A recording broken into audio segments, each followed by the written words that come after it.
Defensively up front, Gallucci, Johnson, Scranton, Anderson, Albertson. The Vikings with a couple of linebackers, and we'll talk about them in a second. Now a 3rd down and 8 for the Richland Bombers. Edwards play action. He's in trouble, scrambling and throwing. It is caught by Edmond, and he has what appears to be the first down. Good second effort by Sean Edmond, the senior. And there's the escapability of one Brian Edwards. Normally play action like that on 3rd and long is not that effective, and really didn't fool Curtis. It was just the quarterback's athletic ability that eluded that play for Curtis and able to make the 3rd down conversion. That's really a tough situation when you try to defend Edwards. If you put too much pressure on him, he can get around you and really hurt you on the ground. Well, I'm noticing right now, it looks like Curtis has got some extra people in there besides down linemen, and I think that's the real key to stop this quarterback for Richland. A trio of receivers to the top of your screen, Duncan, Phelps, and Edmond. Edwards a quick throw, and he overthrows Duncan. It's incomplete, and it'll be 2nd down and 10. There's a good shot of him. Brian Edwards, the senior, has really shined in the playoffs. Last week, 3 touchdowns, 11 of 19 for 246 yards, and on the ground 17 carries for 111 yards. Richland faced now with 2nd down and 10. The Bombers winners of the Big 9. And again, that 3-receiver look with Edmond the slot closest to the line. Skinner the lone setback on 2nd and 10. A 4-man rush. Edwards in trouble, and he escapes again. This is Phelps at the 15, and he's out of bounds at the 10. Tobin Phelps. Well, our viewers are going to have a lot of fun watching this game today, Rich. For people that have never seen Richland play, they'll think they were lucky. That's the kind of plays they run all year, and their receivers do a fantastic job of breaking off their patterns and reading Edwards. And Edwards, of course, you all have already seen in this short series of time, his elusiveness. Just an outstanding athlete, and a great play by Tobin Phelps to break off his pattern like that. Here again, you'll watch it, and Craig, it must be frustrating for Curtis as they had 4 men in, and they all almost had a shot at him. Well, yes, and I think the fatigue factor is going to really enter in this game on Curtis's defense's part. Well, they mark it just inside the 10. It's 1st and goal, and on the carry is Anthony Skinner. He'll get maybe a yard. Skinner plowing off right tackle. Here's the finish of that play, and it not only a great escape by Edwards, but a nice job by Phelps to find his way open. Again, as a viewer, if you could see the full shot, you'd be able to see that he broke off his pattern. It's difficult to show that, but just outstanding awareness on the receiver's part. And, of course, you'll see this on Richland's offense all day. Now 2nd and goal from the Curtis 8-yard line. Edwards, he can keep it, he will, and he's down to the 2.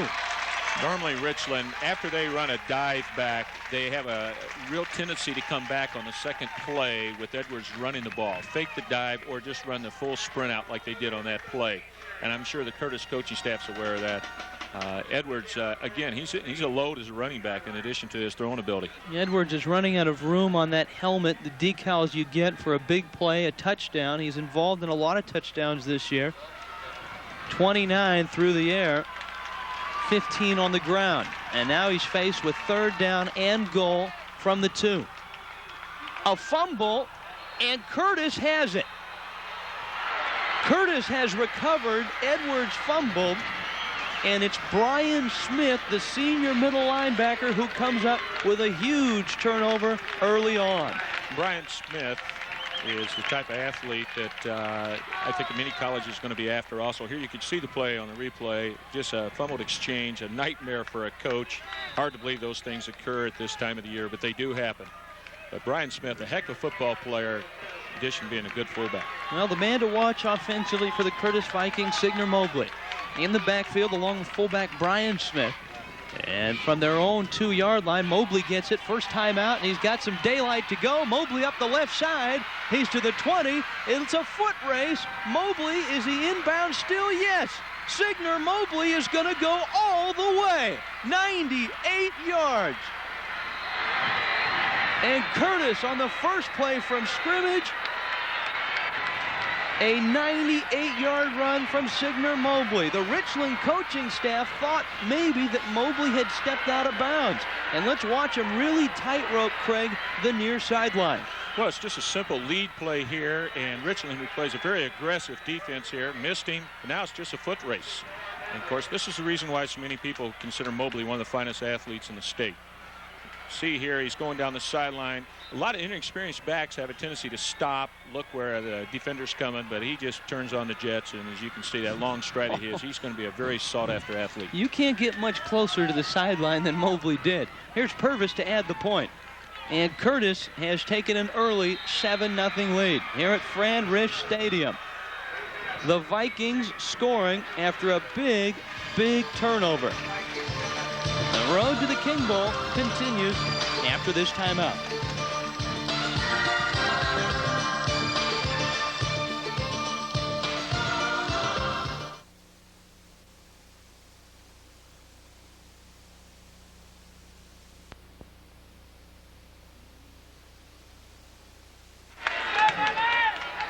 Signer Mobley has taken the air out of the Bomber Bowl. 98 yards, and his touchdown has put Curtis on top 7-0. Very similar to what happened last week against this Richland team against Meade of Spokane. Yes, they've had some problems with their special teams a little bit on kickoff. Of course, this wasn't a kickoff. This was a 98-yard run. But I think you'll see the Richland Bombers come right back. They're a high-scoring team. They got a lot of confidence in themselves. This is Sean Edmond at his own 10. Up the left side. And he's up to about the 24-yard line. The Richland Bombers drive down the field. They get to the 2-yard line, and on 3rd and 2, a fumbled snap cost them 7 points. Little did they know Mobley would go 98 yards. What kind of effect will that have on Richland offensively on this drive? Well, I think if you have an inexperienced group, they have a tendency to focus on that latest mistake, but they're not an inexperienced group, and Brian Edwards is a very confident athlete, and I am sure they'll be able to get their offense and the execution again. So here is Edwards for his second drive, and another fumbled snap, it looked like. Well, it was a quarterback sneak, I believe, Brian. They do that from time to time. They'll just pat the center, and I believe that's what they were attempting to do on this. They try to catch the defense off balance and go on a silent snap. You can see Edwards there reading the plays off his sleeve. He's got one of the play charts taped onto his wrist, and the Bombers right now down 7-0 on 2nd down and 8 from their own 27-yard line. Edwards trying to create something. He's got Duncan, who has a pickup of about 5 yards now to the 31-yard line.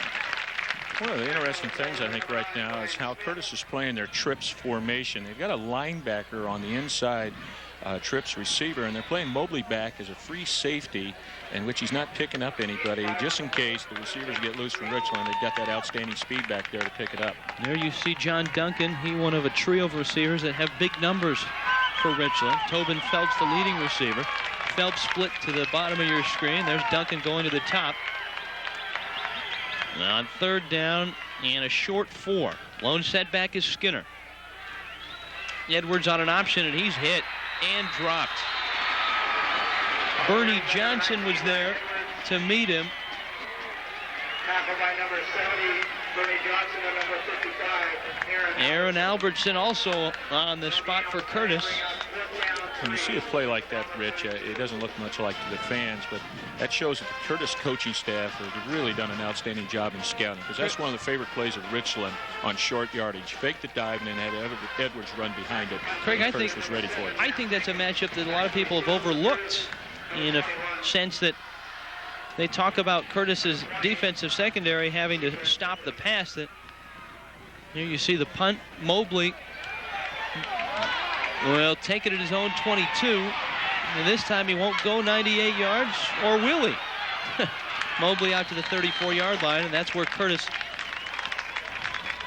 will start their drive, leading 7-0. A little under 6 minutes left, first quarter. Offensively for the Vikings, you look at that front four. Johnson and Westcott the tackles, Albertson, Gallucci the guards, James Bunch the center, Bryce Beard, who's really a wide receiver that lines up at tight end. Jensen, the quarterback. Of course, there's Mobley. Brian Smith is his fullback. And two very good receivers in Justin Sundquist and Jay Dumas. And here is the second play from scrimmage for the Curtis Vikings. The first one went 98 yards. Mobley. He is hit hard. Just like they hit upon a play just before this on the punt. You had Chad Mitchell, who was the Defensive Player of the Year from the Big Nine, and he missed that tackle on the punt on Mobley. And even though it was a 3 or 4 yard return by Mobley, I think it just gives you an idea what kind of athletic ability Mobley has. Weibel and Godsell the ends. Arnson, Montgomery, and making up that front four for the Bombers. Thomas, Philippi, Lehman, Sorensen, the linebackers. There's Mitchell, as you noted, one of the safeties, and Edmond and Martinez on the corners. Second down and about 10 after a gain of less than a yard for Mobley. Curtis with the football in their own territory. This is Smith, the fullback, and he runs over Rustin Sorensen, but he is stopped after a pickup of a yard. I want to get back to that point. A lot of people have focused on Curtis's secondary having to stop the Richland passing attack. I think the biggest matchup is this Richland defense having to stop the ground attack of the Curtis Vikings. Well, yes, and they certainly did a fine job there on that last play. They ran the quick pitch fake and then the inside trap, which is one of the base plays for Curtis Vikings. And I know the Richland coaching staff felt like if they could stop that, that would be a good indication that they might be able to handle the running game of Curtis. Now 3rd and 8. Richland showing blitz, and a flag goes down. Someone moved up front. Richland's is kind of defense that they'll just drive you crazy. They're up there. They give you a different look on almost every play. And they can create illegal procedures just like they did there. They're not real big, but they're very, very active. Well, they're very active, and they're tremendously strong athletes. And I know when we played them 3rd game of the season, I couldn't get over how many of them, their stomachs look like washboards. I mean, these guys are lean and mean, and they can run. Only 2 players over 200 pounds, but they've gotten the job done so far. 3rd down and 14 for Curtis, their own 31-yard line. Jensen will throw, and he's got Smith, but Smith is wrapped up and dropped by Brian Lehman, one of the Richland linebackers, and Curtis will have to punt. Yeah, again, it was a play-action play, and I don't think it really fooled Richland. Usually the play-action plays are more effective on 1st and 2nd down. And excellent job by Richland. Good throw, good catch by Curtis there. And Lehman was there to make the stop. So Curtis will have to punt now, and Jay Dumas, one of the wide receivers, will come out. And this you see on special teams many times, not enough people out there. So Curtis has to burn a timeout. 3:10 left, first quarter. Curtis, a 7-0 lead over the Richland Bombers. You're watching the road to the King Bowl here at Fran Rish Stadium in Richland. We'll return after this.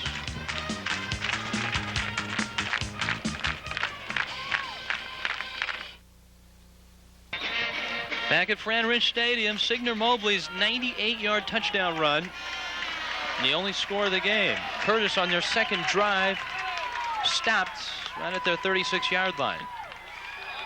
So Dumas will boot it. And Tobin Phelps watches it roll. Now decides to pick it up. Richland will start things from just outside their 20-yard line. You hate to see that ball hit the ground. It always ends up hurting you a little bit, and that's the hidden yardage in the kicking game. Well, Fox Saturday Night is certainly something you don't want to miss. At 8 o'clock, Totally Hidden Video. At 8:30, Haywire. And then at 9 o'clock, Cops on your Fox station. Richland football, their own 22-yard line. Trailing in the football game 7-0. Edwards looks like he's changing the play. Going for Duncan. It's picked off by Andy Purvis. And he returns it back to the 23-yard line. That was the pass that almost was complete early in the game on that first drive, but this time Purvis smelled it, makes the interception. And Curtis with the football in great field position. There's a flag down about the 8-yard line after the return. Personal foul against Curtis, but the Vikings will hold on to the football. What you have here right now is the same play they tried to run 2 series ago, and I know they're trying to pick on Purvis a little bit because he's one of the few juniors playing today, and you always like to pick on the inexperienced people, and Andy made a nice play there and picked it off, and I'm sure he's real happy about it right now, especially after the play before in the other series when he was beaten on the play. Second turnover now for the Richland Bombers. The first turnover, the Edwards fumble down at the 2-yard line, turned into 7 points. Well, these are the turnovers that always haunt a football team, and Richland had a few last week and were able to overcome it, but they're playing the defending state champions today, so we'll see how this develops for them. The Curtis Vikings and the Richland Bombers playing for the right to go to the King Bowl in the AAA championship next week, which you'll see here on all the Fox stations. And last night in the Tacoma Dome, a ball game, I guess the wishbone really dominated last night as Newport of Bellevue beat Franklin by a score of 41-12. There you see the score. That was a run-oriented football game, Craig. Well, Franklin's been the Cinderella of the playoffs. The week before they upset Kentwood, a huge upset, and they only got 43 yards total in the game, but they won it 7-0. So they played a real powerhouse in Newport last night, and it was a great season for Franklin. So after the penalty, Curtis will take over at the Richland 37. There's Mobley. A great block, and Mobley is down to the 20. If the viewers recall the series before, the first play they ran was the fake quick pitch and the trap. This time they ran the quick pitch, and Richland just wasn't ready for it. Here it is again. Boy, there you see Brian Westcott leading the... Westcott making a nice block on the corner, a flag down, and it looks like it's going to come back. Yes, I didn't see it till right there on the replay there, and it looks like it's clipping or blocking below the waist. Can't tell right now. I haven't seen the signal yet. Well, let's watch it again, see if we can see.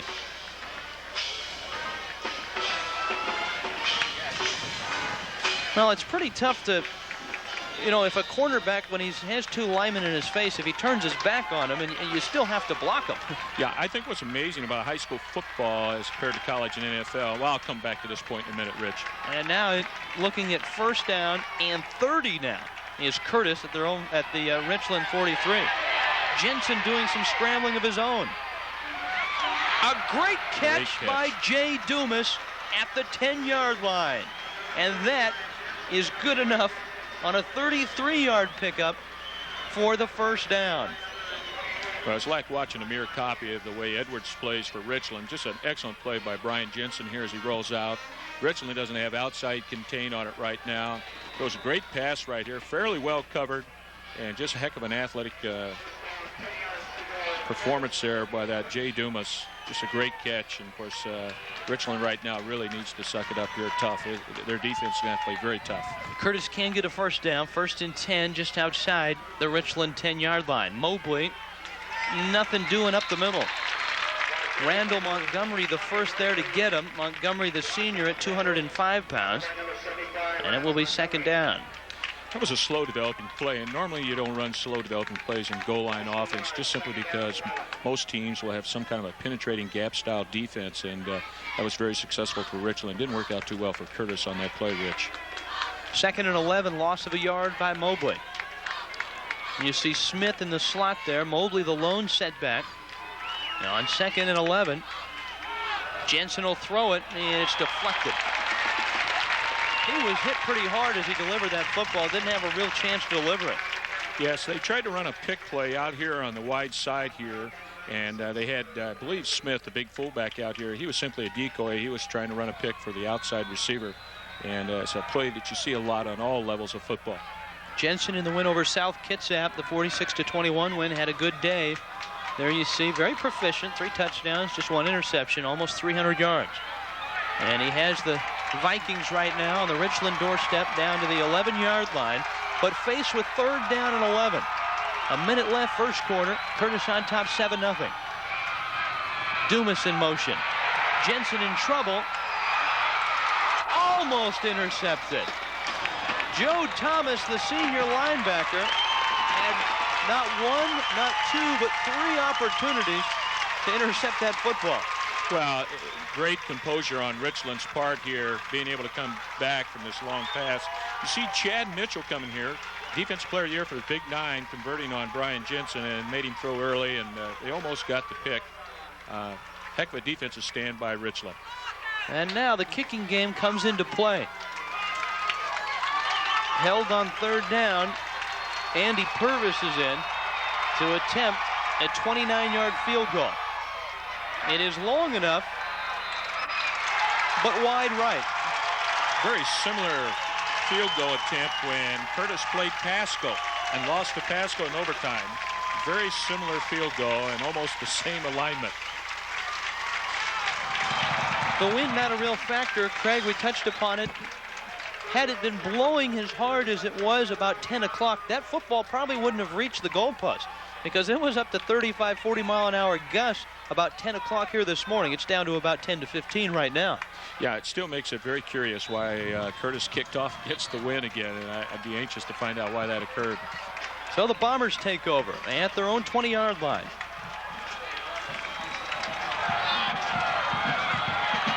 Trailing 7-0. Final moments, first quarter. Anthony Skinner stopped by Don Cole, the monster back. Bernie Johnson also there on the stop for Curtis of Tacoma. A bus ride over this morning, a 6:30, well, not, I guess a 5:30 wake-up call, and the Vikings hopped on their bus and headed over 6:30 this morning, got in here about 11:30, gave them a chance to take a look at the Bomber Bowl, Frank Rish Stadium. This probably, barring an incompletion, will be the last play of the first quarter. On 2nd and 10, Edwards. He's best when he scrambles. Phelps. He could go, Tobin Phelps, all the way down to the 16-yard line. And what a way to end the first quarter. Brian Edwards to Tobin Phelps. Here it is again. Yeah, this is what Edwards has been doing all year. He has this great ability to see things and pick up things and run full speed. And, of course, pick up Phelps. And Phelps all year has done exactly that. Broken off his pattern. It's just like the two have this mental telepathy between each other. They just, it's outstanding offensive football. So the Richland Bombers trailing, but with great field position. Second quarter after this.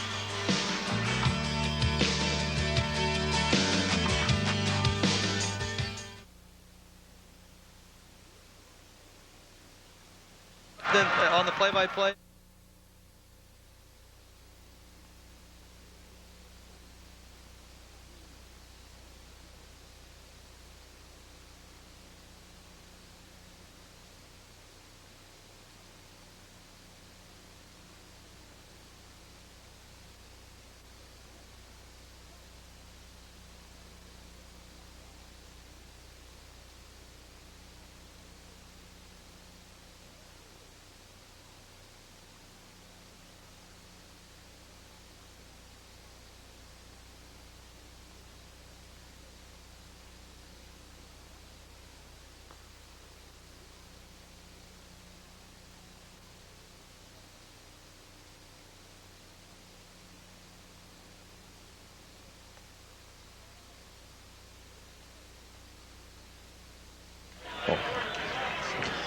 It has been a game of big plays so far, Craig. Even though the score doesn't indicate that, we've seen some wild ones. Both teams have moved up and down the field, but only 7 points to show. Well, it didn't take a real genius on our part when we said for the pregame introduction that we had two marquee players here, in Edwards and Mobley, and so far that's been the game. Brian Edwards has been intercepted and actually fumbled the turnover that led to the Curtis touchdown, but at times, and as I mentioned, he's at his best when he scrambles. At times he's been brilliant, and this is one of those times. Well, yes, and this is what he's done all season, and it just drives you crazy as a defensive coach. In fact, when we played him, we tried to play running backs and DBs as down linemen. We just didn't think with a conventional defense that you can control him. And I think Curtis is going to find out that they're going to have to do some changes here to keep Edwards under control, because he's most dangerous when he's on the flanks. And now Edwards down to the Curtis 15-yard line. Bryan, a senior. Nice catch by Edmond, but he paid for it. And there'll be no gain on the play. Richland face now with second down in about 10. Yeah, it was, I thought, an excellent call on the Richland staff's part. The only problem was that Curtis played a little bit different defense on that. Play action on first down is always excellent, especially after you've been running that play the last couple of times on first down. Chad Mitchell has come into the football game. There you see him at the bottom of your screen, number 8. He is slotted in that 3-receiver set. Skinner is the lone setback. Second down after a gain of 1 and 9. This is Skinner. And he's close to the end zone, down to the 1-yard line. Normally when they bring Mitchell in at tight end, there's a real tendency on Richland's part to either run the option or the sprint draw like they did right there. And heck of a run, great blocking up front, and it really caught Curtis off guard. They'll mark it at the 2. And here is Anthony Skinner again. Again, this is a sprint draw, just action out to the right, make it look like the sprint out pass, and of course people run right by the ball carrier. And especially when you have a quarterback as mobile as Edwards, that really helps in that play action series and that sprint draw series. Great companion play. Richland has been here before and fumbled. This time, Edwards stopped back at the 6. A great play by Grant Anderton, the junior at 225 pounds. Anderton, that big number 78 in your screen there, chased Edwards down. That doesn't happen too often. No, normally you don't go run. You do not run east and west on a first and goal like that. But Richland's a little unusual in the way they attack things, and as successful as they've been offensively, you're not going to dispute the call when they go east and west, because that's their style of football. Chad Mitchell into the football game, and Mitchell again lined up at the slot. Jason Perryman, the lone setback. Edwards will throw on second and goal. Going for it all. Duncan is too far out of the end zone. It's incomplete. Johnny stayed with the football, but landed on his backside on the blacktop. That's a play they've run a few times here in the last 2-3 weeks of the season, and usually they complete it, and this time just ran out of room. Here we go again, and Duncan's running a deep out pattern and just ran out of room. Had the man beat, just not enough room. Bombers will have to reach down now in the bag of tricks, faced with third down and goal from the 5. I feel like Curtis has done a good job with their pass rush, Rich. They created some pressure most teams haven't been able to do. Edwards, third and goal. Yes, touchdown.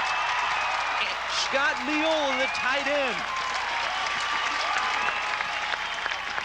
Scott Miola is a story in itself. He hasn't played football until this year. And I was just talking to the coaching staff about this. Again, we got play action, run the counter gap, fake, which is America's play, it seems like, and a sprint out by Bryan. Outstanding play, great catch by Scott Miola, and that's the thing that makes high school football so interesting. A young man like this who's never played football, and he comes out this year and he catches a touchdown in a playoff game.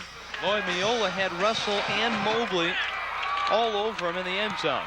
Chris Weibel for the extra point in this football game. This semifinal game is tied. Bryan Edwards to Scott Miola. A 5-yard touchdown, and the Bombers and the Vikings are tied.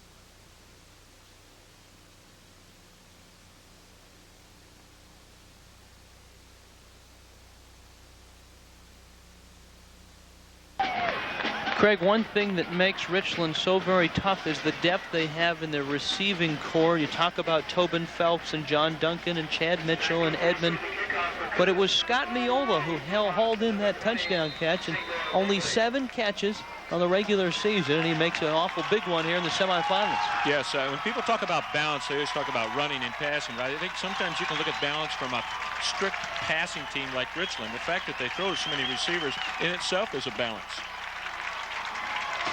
Weibel will keep it on the ground, and it's Terry Russell who recovers it for Curtis. Vikings will start at their 27-yard line. Yeah, they kicked that on the ground out of respect for Mobley and some of the speed they have back there, and it ended up being a good break for Richland, the fact that the kid fell on the ball and didn't pick it up and run with it. Vikings offensively now. Brian Jensen.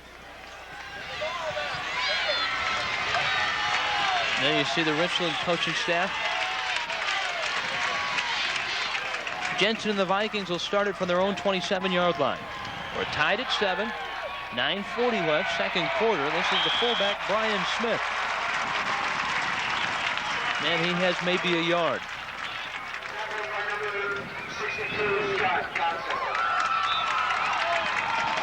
Offensively, the Curtis Vikings coming in at 10-1. Look for both points and yards from Smith and Mobley. Smith 13 touchdowns, Mobley 14 touchdowns.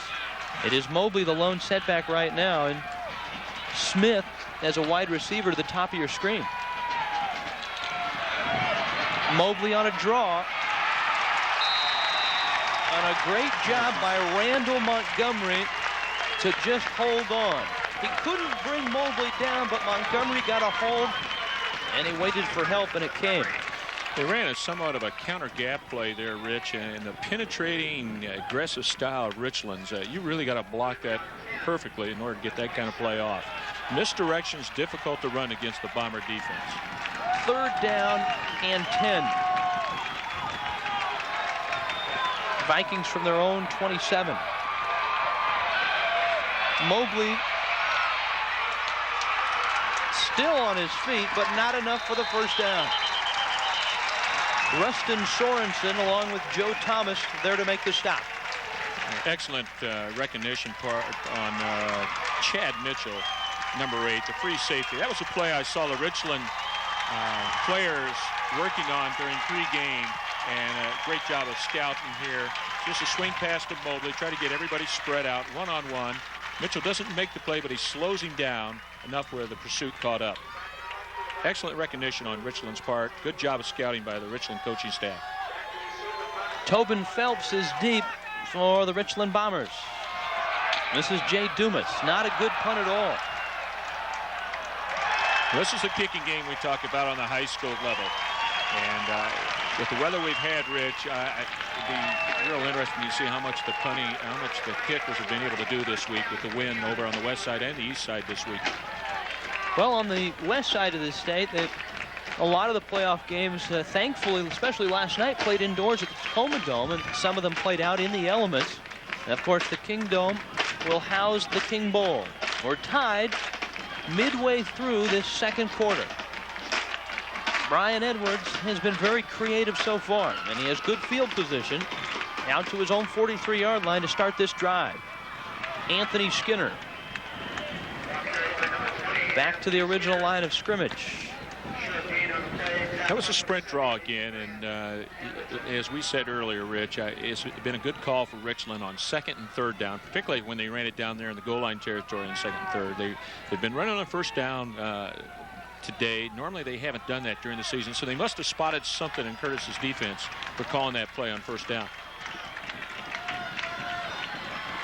2nd, a long 9, call it 10. Blitz coming. Edwards avoids it. Duncan was there, but couldn't come back far enough to make the catch. And it's 3rd down and 10. This is a play that Richland runs all season. It's just a rollout, and it's a timing pattern depending on the receiver. And these kids worked all summer, and Edwards have the ability to throw the ball that far running laterally. That's what makes him such a strong candidate as one of the outstanding players of the year. Now faced again with 3rd down and about 10. Another blitz. Another escape. But he runs out of time at his own 47-yard line.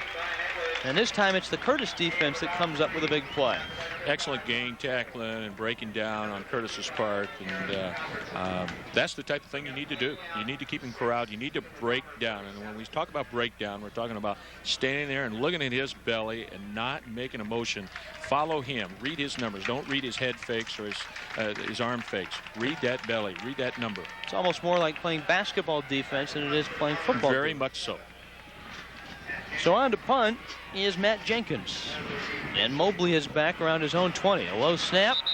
And he went down on one knee to field it. This ball's going to be brought back all the way to the Richland 34-yard line. Jenkins went down on one knee to field the snap. You can't do it unless you're holding for a field goal. Let's watch it.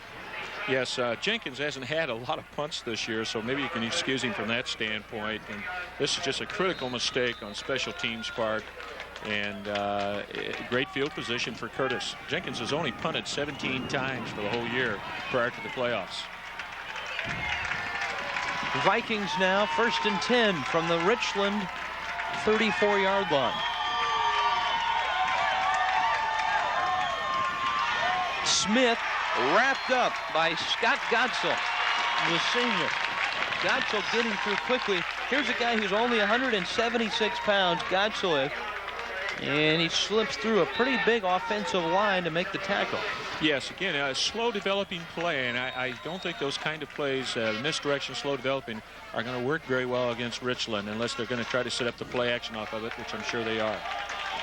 5.5 minutes left, second quarter, 7-7, Richland and Curtis. Second down, and actually a loss of a yard, so it's 2nd and 11 from the Richland 35.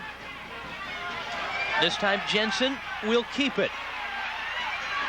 Close to the first down, he's out at the 24-yard line. Brian Jensen, the junior, 170 pounds. Jensen's 5'10". First down, Rich, and what they ran was the exact mirror play that they ran before, in which they had to run, and then of course they ran the play action off of it. So Curtis' coaching staff was trying to set them up with it, and they did an excellent job of it.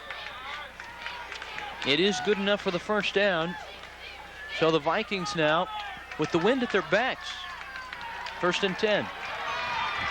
About a 10-mile-an-hour wind right now here at the Bomber Bowl, Frank Rish Stadium. And Richland. Curtis on the move. Mobley. And he almost breaks it. A pickup of about 7 yards. Yeah, that's a real simple play here. It's just a basic goal line type play, lead block with Smith, the fullback. And I think this play really indicates the kind of strength that Mobley has. He got hit there very well, and he just kept going with the ball, and I believe he got about a 6-yard gain out of it. Second down and a long 3. Ball at the Bomber 16-yard line. On a quick pop, it's Smith who is stopped at the 14. He's close to the first down. Chad Mitchell, the senior safety, there to make the stop. Yeah, Mitchell is one of those kids that can come from that free safety position in high school football and make that kind of play, which is so unusual, even on the collegiate level. I happened to be watching Mobley on that play, Rich, and he barely had his hand down, and him going both ways, getting up at 5:30 this morning and so on. He looks like a tired young man right now.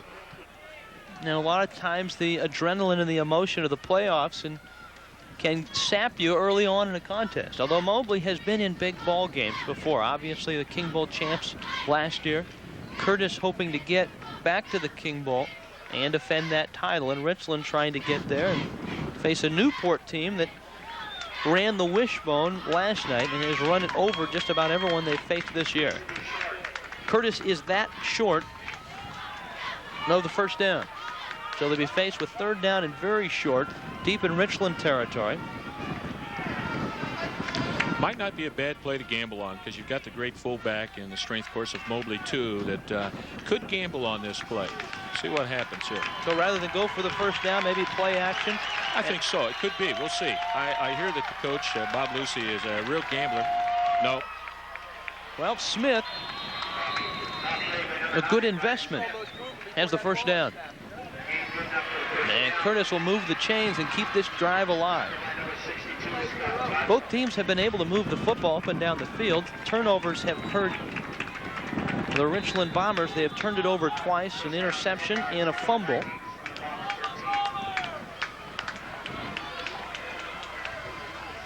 Vikings tied with the Bombers. 3.5 minutes left. Second quarter. 7-all.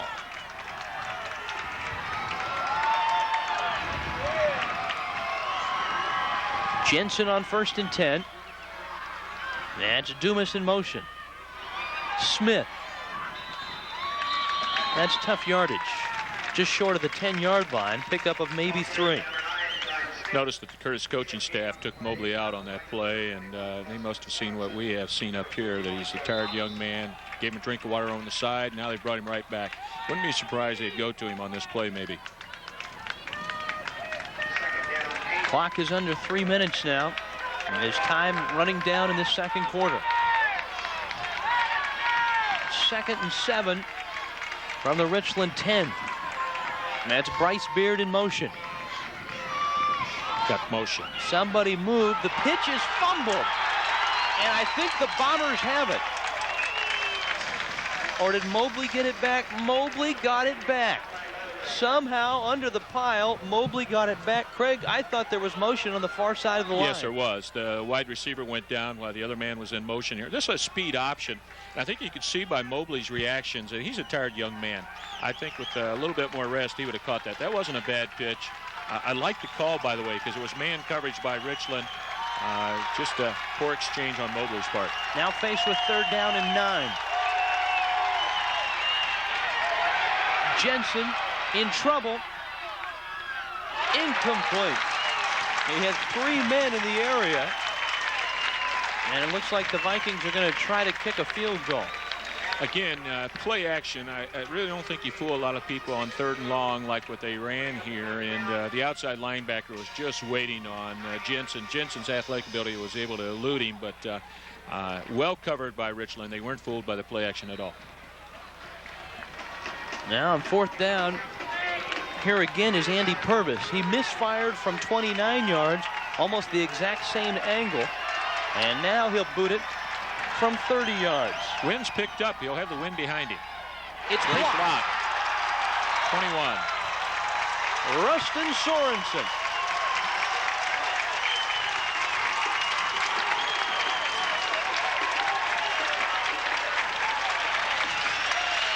Rustin Sorensen breaking through, and it looked like he got the hand on the football.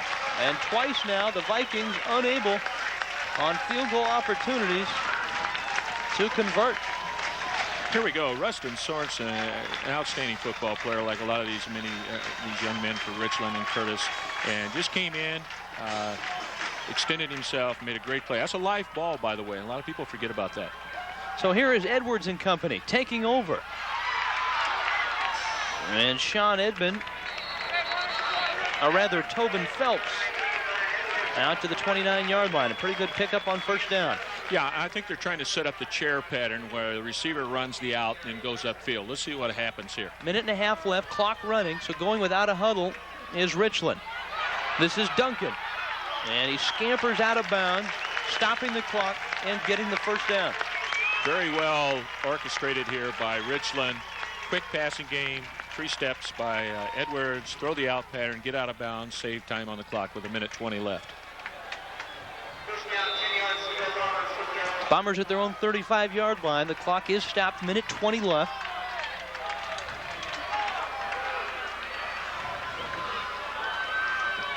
Edwards with time. Nice catch by Phelps. And the 1st down will stop the clock. And Richland will hustle to the line of scrimmage with 1:14 left as they have reached midfield. 7-7, Curtis and Richland, waning moments, second quarter. If they give Phelps one-on-one coverage and they give Edwards that kind of time, they are so talented they can do that all day. And if the weather stays good, they will do it all day. Now Curtis calls timeout. We'll watch this Edwards completion. Yeah, I think you can see the strength of Brian Edwards here. Last year he threw a baseball on the baseball team about 88 miles per hour, and he's gained about 10 pounds of muscle this year, so he's going to be an outstanding high school pitcher. And I know the baseball coach, who happens to be the offense coordinator for the football team, thinks he'll be throwing in the 90-mile-an-hour area sometime this spring. I guess the biggest question, though, is Edwards big enough for major college football? He's 5'11", about 195 pounds. Well, I think if people stretch their minds like the Richland coaching staff did, they were creative, and my hat's off to them, because they have allowed this young man to play up to his potential with his athletic ability of rolling out left and right. And I think if people get away from the standard 6'5" quarterback standing up and throwing in the pocket, yes, I think he can play major college football. And that's why Oregon and several other Pac-10 schools are here today. He certainly has shown it through the regular season and through the playoffs, and here today in the first 2 quarters of this semifinal game. And Edwards now has driven the Bombers to midfield. Curtis and Richland tied at 7 with 1:14 left in the first half. Edwards again. This is Phelps. And he's out at the 32-yard line. Terry Russell on the coverage fell down. And for a moment, it looked like Phelps might have clear sailing all the way. Well, it's what we just said earlier, Rich. If they give one-on-one coverage to Tobin Phelps, and Edwards has that kind of time, they're going to have a field day. 1 minute, 8 seconds left. Great time management so far by Richland. Driving down to the Curtis 32. Here comes the blitz. There's the chair. John Duncan overthrew him. And it's 2nd down and 10. That's the play they've been trying to set up this whole series, and having played against Richland, we're very familiar with what some of the things they're doing here, and I'm not sure Curtis, playing them for the first time, they're not familiar with that, but that's a play that people try to utilize a lot in the 2-minute offense, Rich. Run the outs, and then come back with the out up, and that's exactly what they ran there. Just misfired a little bit. He was wide open. Rich Waltz along with Craig Beverland, the head coach of the Kamiakin Braves. Here at Frank Rish Stadium, 2nd and 10. Edwards in trouble. And this time he's sacked back at the 38-yard line. Scott Scranton, the nose tackle, makes the stop. It's a loss, and the clock continues to roll. It's down to 45 seconds. And Edwards and the Bombers will have to burn a timeout. Faced with 3rd down and about 16. 78, Grant Anderton also was in there with number 44, and 78 really created things, and I think you'll see it here on the replay here. Busted through there, misfire on the blocking part of Richland, and created the collapse of the pocket, if you might call it. And both of them converged, made an outstanding play there. And a good job really of not over-rushing their lanes and not getting so much penetration and so much pursuit that Edwards can slip through them and then look downfield. Exactly. It's real difficult for a big man like Grant there, who's, 225, about 6'3", to break down like that and collapse that pocket, and he did an excellent job of it. There you see the Bomber Bowl. It looks quite calm compared to how it was early this morning with all the wind and the dust. And right now the Bombers and the Vikings have put on an offensive show, Craig, but the points aren't up on the board that we expected. 7-7. Though both teams have moved the football. A pair of missed field goals for Curtis and a pair of turnovers for Richland has kept the score down. It's been a fine ball game. It basically has come down to special team play, which hasn't been real good. 3rd down and about 16 from the Curtis 38. Edwards. Flag down. And it's intercepted by Mobley, who is knocked out of bounds, loses the football. It's kicked, it's fumbled, and they'll say Mobley was out of bounds after the interception, but hold everything. There's a penalty flag down at the 43-yard line. I think it'll be holding against Richland, and the Mobley interception will stand down at the 5-yard line.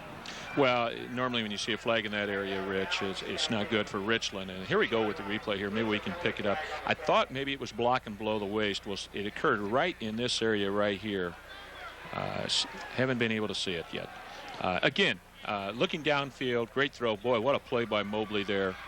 And it'll be interesting what the call is. Blocking below the waist is the word that we receive, and that will give Curtis the football. They decline the penalty. They'll take the football, and with 35 seconds left, I would think that Curtis will simply try to run the clock out and go in at halftime 7-7. Second time now that Brian Edwards has been intercepted in the football game.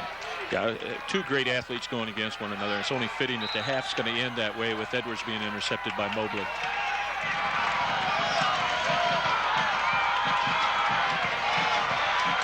Now Jensen will simply go down to one knee, and this first half has come to a close.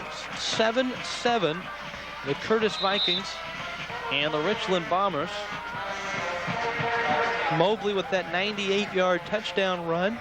Edwards has a touchdown pass and a couple of big completions. So I guess the two marquee players that we talked about, and the two teams that we talked about, maybe the two best teams right now in the state, have lived up to their billing. They have stood toe-to-toe, and neither has wavered. And they're tied at halftime, 7-all. Yes, it's been a real fun game to watch, and I hope our viewers are enjoying as much as you and I are, Rich, up here. The officials right now trying to figure out who brought the sandwiches for halftime. And that'll do it as they look up to the clock and the time expires. Halftime in Richland. There you see the Bombers. They'll go into their tunnel. The Vikings will head under the stands. And both coaches will talk about a first half filled with big plays and filled with mistakes. A 7-7 ball game. Richland, I would think Curtis has to be very happy with where they are right now on the scoreboard, tied at 7. They were a little bit fearful of that Richland attack, the big Bomber offense. Well, I feel like Richland's done pretty much what they wanted to do. They just had a misfiring on the quarterback exchange with the center on that first drive, and it should have been 14-7, but should have and should have. That's what always occurs in games, and we'll see what happens in the second half. So there you see it. Curtis 7, Richland 7. Another half of football awaits after this timeout.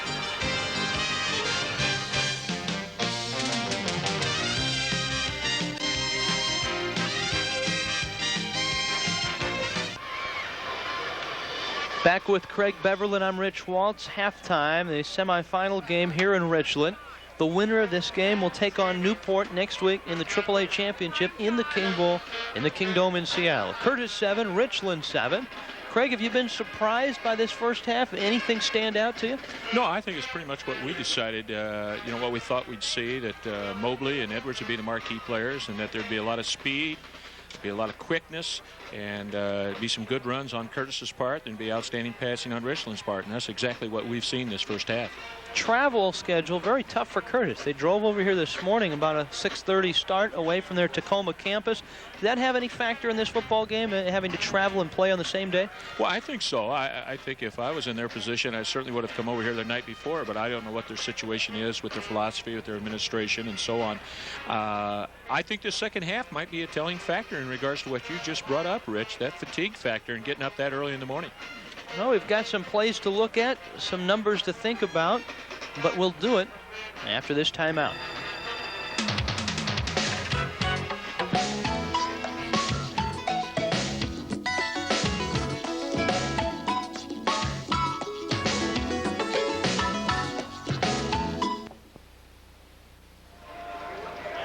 Rich Waltz along with Craig Beverland back here at Frank Rish Stadium. 7-7. Curtis along with the Richland Bombers. Richland got the ball first, Craig, on their first drive and drove down the field. And with Brian Edwards at the controls, you would think that things are in pretty safe hands. You get down to the 2-yard line, you're going to stick it in the end zone. Yes, this is a play they run quite a bit here, and Brian just got in a hurry and didn't quite get the ball, and unfortunately lost it. Excellent heads-up play by Curtis. Those are the kind of things that make your hair fall out. That's why my hair is thinning a little bit. So we talked about marquee players, and you see Edwards, who generaled his team down the field. It didn't take one play later to see the other marquee player, Signer Mobley, the fine tailback for the Curtis Vikings. Yeah, this is just a lead play, kick-out block by the guard. Some people call it a bazooka play. Regardless of the terminology, you've got to have an outstanding athlete, and they certainly have one here in Mr. Mobley, and he just goes down the sideline here. And another thing that recruiters look at when they look at film, and the viewers might want to watch this, if you can cover 5 yards in 2 strides or 2.5, a lot of college recruiters like to look at that. And you can look at Mobley's stride here. It's a real indication that he's got great athletic ability. He also has pretty darn good balance, walking that tightrope all the way into the end zone. That was the first score. It put Curtis on top. Richland battled back. Although Brian Edwards was intercepted a couple of times, Edwards has shown that when he does scramble around and get out of the pocket, that's when he's his most effective. Undoubtedly. And he's creative. In fact, the Richland playbook has a play called roll right, roll left, freelance. And I don't know if they use quite the words freelance, but what they're trying to do is not allow him to just stay in the pocket and throw, but have the ability to throw it too. And here we go. Here in the pocket he throws, and this one of the 2 interceptions, a great athletic play by Andy Purvis. Yes, and Andy's a former Kennewick kid, I might add. He was in our school district. His dad moved to the Tacoma district to be an administrator, and heck of a play by Andy. And I know the Richland coaching staff wanted to go towards Andy because he was a junior.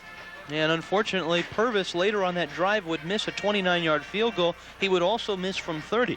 So 2 missed field goals by the Curtis team, and 2 turnovers, actually 3 turnovers, 2 interceptions and a fumble by this Richland Bomber club. That really has kept the score at 7-all. Yes. Right. And I know Andy feels badly about it, and I'm sure he'll come back this second half and do an outstanding job in that area. Now it is halftime here at the AAA semifinal. Vikings and Bombers, 7-all.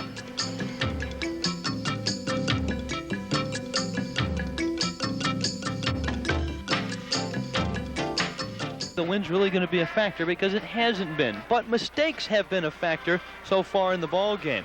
This Brian Edwards to Scott Miola pass finally got Richland on the board. It was the culmination of an 80-yard drive, 7 plays. Yeah, they just showed the play action, fake to the running back, tight end drags across, and Edwards, what he does so well, throwing the ball on the run, and a heck of a play by Scott here. Yeah, Miola had to go up in between Mobley and Terry Russell to wrestle it down. Only 7 catches on the season, and he gets a touchdown here to tie the game at 7. But as I mentioned, a lot of fumbles and a lot of mistakes.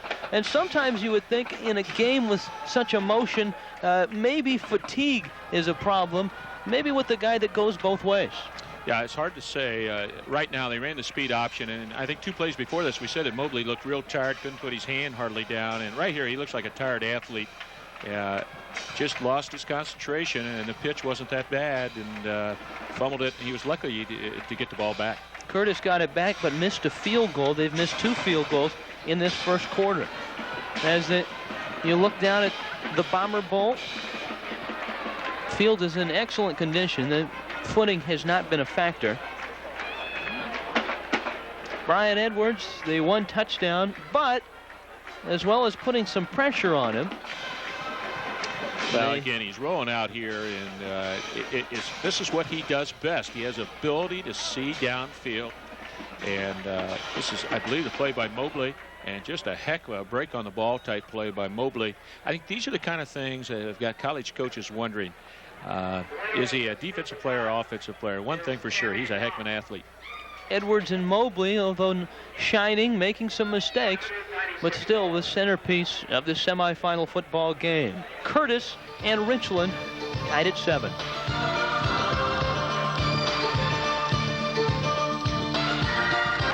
Back with Craig Beverland. I'm Rich Schwartz in the Tri-Cities. Frank Rish Stadium here in Richland. The Bombers and the Vikings. The winner goes to the King Bowl. And here, I guess in a capsule, is the first half. Curtis dominating on the ground. Richland through the air. That's really not a surprise. Turnovers, though, a surprise. And Richland has committed 3 of them. Yes, Rich, and I think you can see there by the stats there, the time of possession is a real key point. And if Richland maintains this pace right now, if they get the turnovers down, they'll average exactly what they've been averaging all year, and that's right around 400 yards a game. Richland will try to hold on to the football. And in the second half, Curtis will try desperately to convert on some of those opportunities. 2 missed field goals and 3 turnovers, the story of the first half. We'll have the second half kickoff for you after a timeout.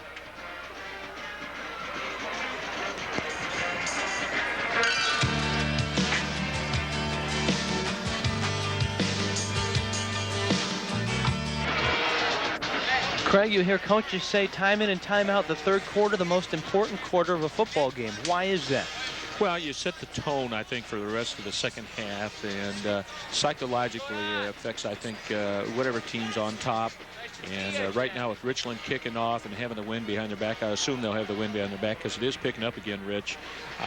If they hold them defensively, it just gets yourself on a roll. And, of course, conversely, if Curtis can get the ball rolling offensively, I think it gives them some confidence for the rest of the half. There you see the captains for the Curtis Vikings, Singer Mobley, coming out, leading the charge. You made an interesting point when we were away at break.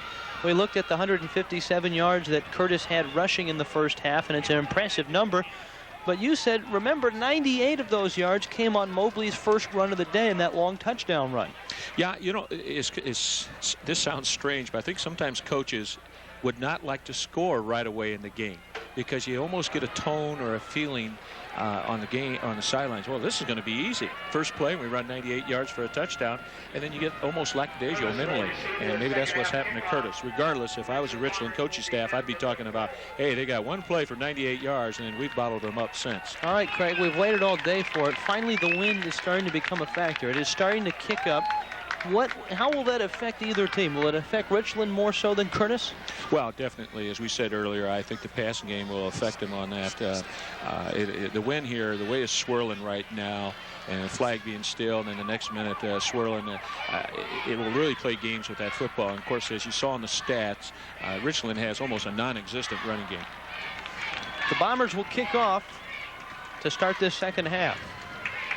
And the Vikings will get the football. Richland did a pretty good job in their kickoffs early in the first half of kicking it away from Singer Mobley. I find this interesting here, too. They're going to kick against the wind, but, of course, I think we all know that Richland's going to kick them on the ground, so they feel like it's not going to affect them that much. And since they're going to be on defense starting off third quarter, this ensures them of having the wind, if the wind picks up again, for the fourth quarter. So the Bombers will go into the wind in the third quarter and have it at their backs in the fourth quarter. That's Chris Weibel set to kick. There is Singer Mobley, number 20, and Jay Dumas back to receive. And an enthusiastic crowd here in the Bomber Bowl awaits the start of the second half. Dumas gives to Mobley. And he looks for daylight up the left sideline. Brings it out to the 39-yard line. And that's where the Vikings will start it 1st and 10, first drive, third quarter, tied at 7 with the Richland Bombers. Ran a reverse on that kickoff, Rich, and I don't think it really fooled Richland. It was just the athletic ability of Mobley that was able to elude some of the tacklers. Maybe more so just get the ball in Mobley's hand rather than a misdirection reverse. Exactly. There's been some talk that maybe Curtis does too many gadget plays, and you've got two great athletes in the backfield. Just run the ball. We'll see what they're going to do. They'll mark it at the 37-yard line. The Vikings have it 1st and 10. Brian Jensen, the junior quarterback. Mobley in the backfield with Brian Smith. And a broken play. Jensen will lose 2 yards. As a coach, you just hate that. You talk about getting focused for the second half. We're going to get the football. Let's set the tone. Most important quarters are third quarter. And in the first play, you open up with a broken play. That just drives coaches crazy. 2nd down and 12. Jensen with a couple of talented receivers, top of your screen. Blitz coming. If Mobley can get outside, he'll have good yardage. And he's out to the 46-yard line. You gamble when you blitz like that, and if you don't get there and break the play up, you're vulnerable on the outside. Yes, and getting outside on Richland's a real key because they give you so many stunts and different looks up the middle. It's very difficult to block them. And I also think that maybe Richland's part of their scouting report was to take advantage a little bit of the inexperience at offensive center for Curtis. 3rd down and 2. Smith very close. Second time on short yardage that they ran the play with hardly any snap call at all. Hoping maybe to catch the Richland defense still shifting and still getting ready, and maybe they did. Yeah, exactly. And I think anytime you face a team like Richland that does so many stunts and moving around, you do not want to go on long snaps. You want to go on short snaps. First drive, second half. Curtis all the way out, 1st and 10 now, their own 48-yard line. Brian Jensen, 3 for 6 for 37 yards in that first half. Smith trying to get outside. He'll cut it back up, and he's got daylight. Flags are down, though, as is Smith at the 27-yard line. But this one is coming back. Well, I think the Curtis coaching staff's reading our minds up here in regards to the stunning style of Richland, and they're trying to get the ball outside. They're really establishing the fact that they want to get outside of the stunning defense of Richland. Of their 3 plays here, they've run 2 quick pitches. So, but this one's coming back. On a clip, that will wipe out the Smith game. Interesting that you'd run a quick pitch with the fullback here. And I think, again, this shows you why a lot of people are interested in Smith. He not only has power up the middle, but he has elusiveness to the outside. I think you saw the clip right there, that the very start of that play on the line. And it didn't look like, unfortunately for Curtis, that clip was a key in springing Smith.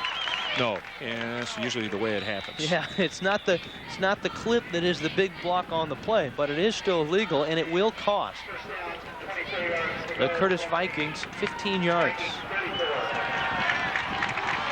First down and about 24 yards.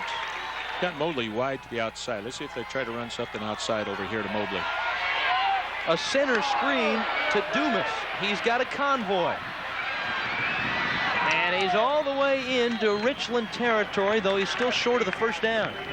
That's a play that WSU has popularized here in the last couple of years, bringing the wide receiver underneath.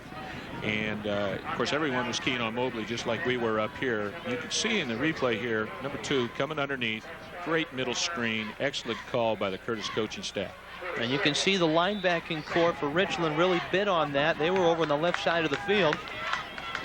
And a good set of blockers and a good tackle there by Sean Edmond coming up to make the stop. Short of the first down. It is 2nd down and 5 now after a 20-yard pickup by Dumas. That's Dumas in motion. Smith, good block by Mobley, but a great play Joe Thomas. By Joe Thomas, the senior linebacker. Joe Thomas is the leading tackler for Richland, was a first-team all-conference player for the Big Nine. It looks like someone's down right now for Curtis. That's James Bunch, the center. This could be a terrible injury for Curtis, because I know they were a little concerned with their offensive center play as far as inexperience, and they had a junior there. On some charts we have him down as a sophomore. We're not sure which, but there is Bunch down, and while he is down, we'll take a time to step aside. 7-7, 9.5 minutes left in the third quarter, and we'll take this timeout.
Back in Richland on 3rd down and 4, the Bombers jumped off sides. So the Vikings have a first down now just inside the Richland 40-yard line. 7-7. Vikings with the football on the first drive of this third quarter. Mobley. Oh, is he hit? Rustin Sorensen, how do you do? Yeah, it's a real tip-off when they run the one back in motion in that set. And time before they just got caught in a stunt. That time they ran the quick pitch right into the strength of the Richland defense. And I tell you what, it was only Mobley's strength that prevented a fumble there. Most backs would have fumbled on that play. Rustin Sorensen came flying up from his linebacker spot. The wind is starting to pick up. A loss of 6.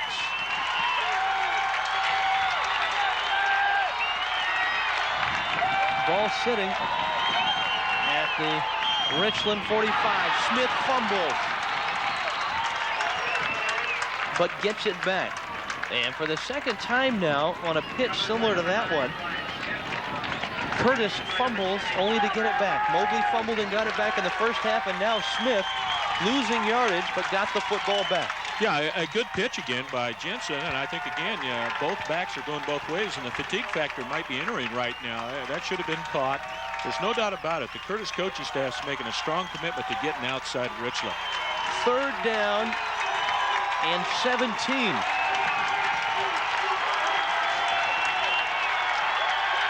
This ball game tied at 7 midway through the third quarter. Jensen in trouble. It's batted down, incomplete. Chris Weibel there to bat it down, and will force Curtis to punt. Excuse me, Rich. Chris Weibel is an outstanding player all year for the Big Nine. And again, if you can look on a replay here, you can see him reverse pivot out. And just, he jumps up the air. Now watch him reverse pivot out. And that's just great athletic play. You just very seldom get that from a down line position, especially in high school football. Now Jay Dumas will punt.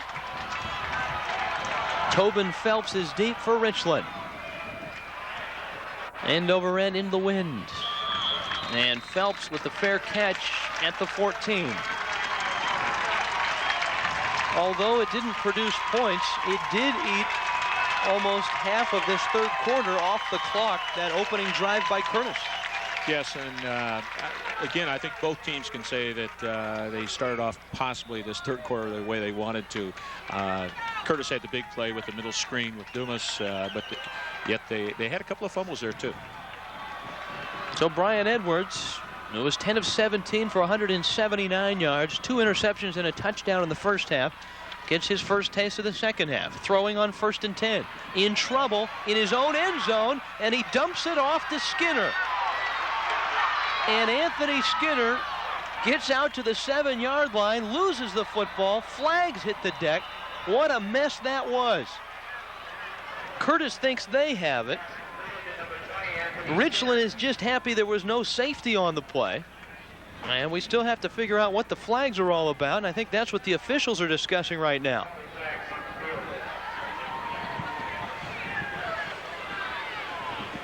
That was a wild one. A nice job by Edwards, almost Flutie-esque to create and get out of the safety to Anthony Skinner, and he just flat ran out of gas at about the 7-yard line. Yeah, he was one block from really breaking a big one, and Curtis's pursuit and their team's speed was able to overcome the creativity of Brian Edwards there. Blocking below the waist against Richland. And if you can follow as the Bombers rumble, bumble, and stumble through this one. Well, these are the things Brian Edwards, again, I keep saying I've been redundant all game about this, but he's just amazing. He just keeps creating things like this. He has the ability to see things as he's running. Great vision, something you can't coach. Right here, you'll see the play coming up right here in the bottom half of the screen there. And you'll see the block below the waist by number 12 right here. Skinner down at the 7, and the Bombers are going to lose even more than that. Half the distance to the goal. That play is going to cost a whopping 12 yards, and that you have an economy of yards when you're inside your 20 to begin with, and this will back it up all the way down inside the 3-yard line. First down, and about 23 yards to go for a first down. Edwards going to keep it, and he's got some room. Out to the 10-yard line. A lot of people would call that an option play, but that's a predetermined play. And what we mean by a predetermined play, meaning Edwards knew exactly where he was going to go. He wasn't reading the defense based on how the tackle was playing or whatever. And you can see the fake here. He is running all the way. And, of course, with his athletic ability, this is an excellent play call by the Richland coaching staff. And this part of the field, you don't want to risk an exchange on a handoff or a pitch on an option, and just let Edwards keep it and avoid the fumble. Well, I'd say for most teams, yes, Rich, but Richland, you never know. They're a very creative team. Bombers now at their own 11-yard line, faced with 2nd down and 12.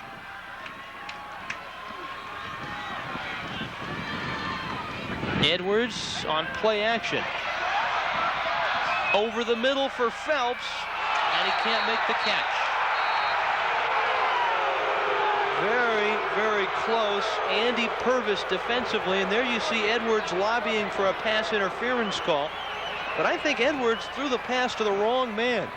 Yes, that's one time his vision wasn't perfect, and yet I think you'll see here on the replay here, a very close call by the official. Very difficult to see for sure.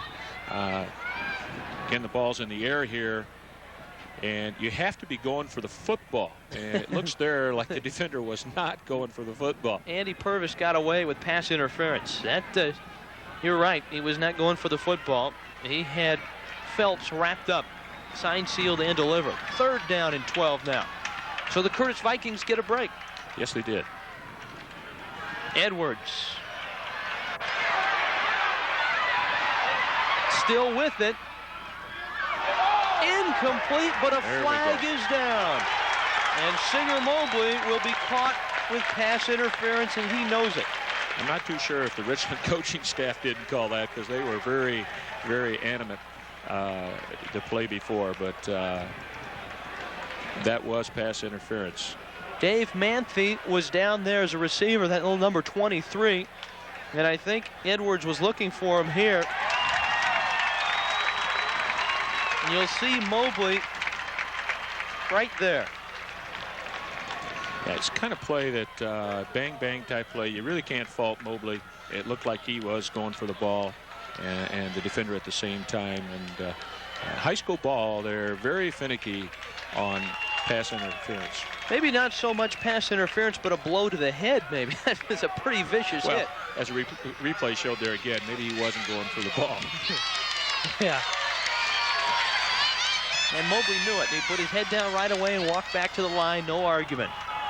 1st and 10, and that gives new life to this Richland drive. Edwards again trying to create, overthrowing his man, and it's incomplete. He was looking for Tobin Phelps. Real interesting here.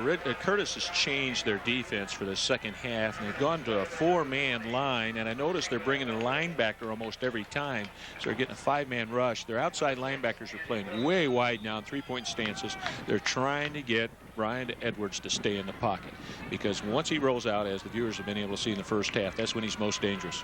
And the more he rolls out, the more time he buys for his speedy receivers. 5.5 minutes left, 3rd quarter, 7-7. Curtis and Richland. 2nd and 10. Bombers at their own 26-yard line. Edwards dumps it off. This is Sean Edmond. Picks his way out to the 30-yard line. He's short of the 1st down. It'll bring up 3rd down at about 6. Really like the call there, Rich, that they caught Curtis in a stunning blitzing type defense, and usually the best call you can call on something like that is a screen, but the perimeter people for Curtis came up and made an outstanding play on that. And you can see Edwards looking in, getting the sign from the sideline, checks it with the list of plays he's got on his wrist. Look it up under the index of 3rd down and 6. From his own 30. Edwards still with life. And somehow he gets it off incomplete. Sean Edmond did not stay in bound. Well, that was an incredible effort by Brian Edwards. Yes, for you older people out there, this is Fran Tarkenton at his best. He is really fun here, and as you can see, play action again. It didn't fool Curtis. It was 3rd and long. He rolls out, though. It continues to fake, and amazing balance. He throws this sitting down almost. Well, and he's done this all year, and repeatedly people think it's just luck. It isn't. They do this all the time. That was very, very close. Edmond trying to tightrope that near sideline, and he just couldn't stay in. So unable to convert on 3rd down. Matt Jenkins will punt for Richland. Singer Mobley is deep. Mobley drops it, but gets it back. Curtis has been very fortunate. They've recovered all 3 of their fumbles today. 4.5 minutes left. In this 3rd quarter, Richland and Curtis still tied.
There's the story. Richland, the home team, and the visitors from across the state. Tacoma, the home of Curtis. And the Vikings right now with the football at their own 39-yard line.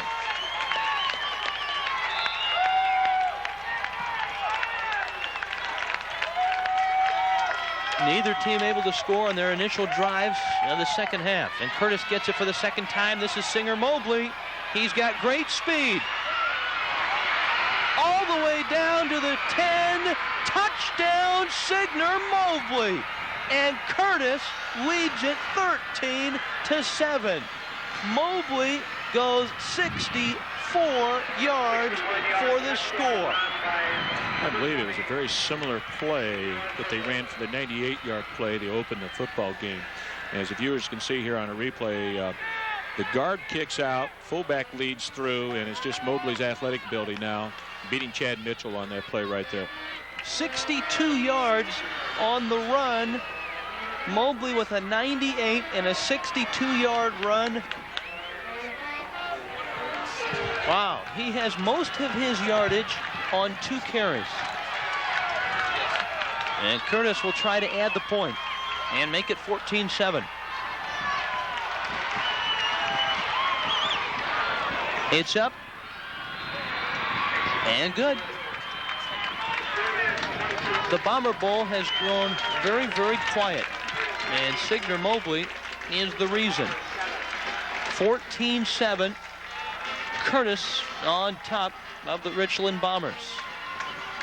Now Mobley, after going 98 yards on the first play of the game, had been contained. In fact, he had only 8 more yards after that 98-yard run until the 62-yard romp. Well, Mobley's the type of back that you keep giving him the ball, and here we go again. The exact same play they ran the 98-yarder on, and it's a cross block, and the fullback leading through, and as you can see, Mr. Mobley here is just an outstanding athlete. He's got the ball in his left arm. It's right where you're supposed to be. Long stride. Shook off the Defensive Player of the Year for the Big 9, Chad Mitchell, on this play. And now he just simply outruns everyone. Mobley 62 yards for the touchdown. He's got 160 of those yards on 2 runs. Yes, he's you see why he's a marquee player right now. And what really impressed was on that sideline, he had 2 or 3 guys that not only had a shot on him, but had a step on him on the angle to the sideline, but he simply outran him. Can't coach speed, Rich, and that's something this young man has in addition to being big and strong.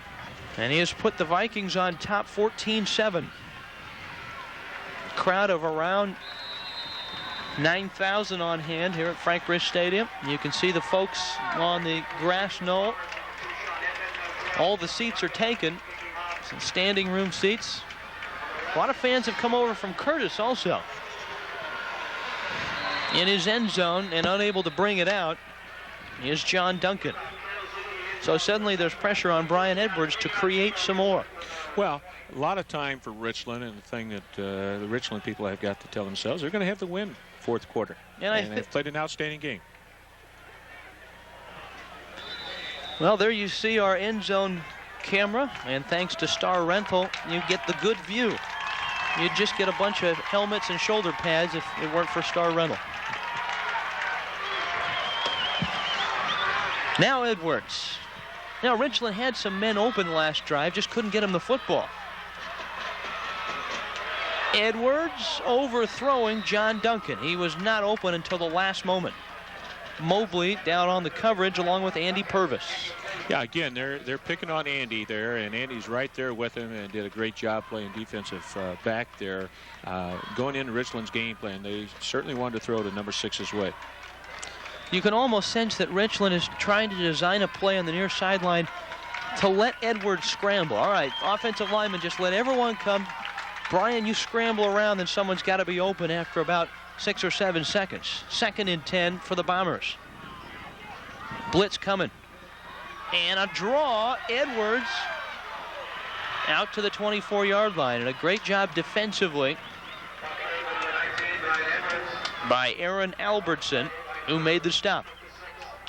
That's a play you see in the Big Sky Conference a lot, Rich. No backs, and quarterback take 2 steps back, and is a trap. And you can see it right here. And excellent read by Brian. Get all the linemen running upfield, and just makes the wrong cut here. Great play by number 56 to tackle him open field like that. That's Michael McCallaney who made the stop, not Aaron Albertson. 3rd down and 6. Edwards to the air. It's picked off. Don Cole, the monster back. And he brings it down to the 17-yard line. Flag down for the 3rd time. Brian Edwards has been intercepted. Yes, he threw right into coverage here, and they played a zone on him, and I don't think Brian picked it up, and maybe our replay will show this here. Don Cole, the monster back, who's really, I guess, a very active, strong safety, was there for the interception, and Edwards, I guess, came up just a little bit short on this pass. Again, he scrambled out to the right. He threw right into coverage here, and number 5 just made an outstanding play here, and John Duncan tackled him here. But right now, Richland, this could be the most important series of the football game for them. Are they going to give up the easy score or not right now? Don Cole making the interception, and now Brian Jensen, the quarterback for the Vikings, takes over. At the Bomber 37, Mobley is hit at the line of scrimmage, stood up, and stopped. For 2 plays, all but 2 plays, Richland has done a nice job of containing Mobley. In fact, that play they just ran there was the exact same play that Mobley scored on. And Richland kids have made a nice adjustment on it. And again, I think if I was Kurt's coaching staff after what we've seen with Mr. Mobley, keep giving him the ball. Clock under 3 minutes now in this 3rd quarter. Curtis, a 7-point lead. The Bombers have turned it over now 4 times. 3 Brian Edwards interceptions. 2nd down and 10 after Mobley did not gain a yard on 1st down. Somebody moved up front.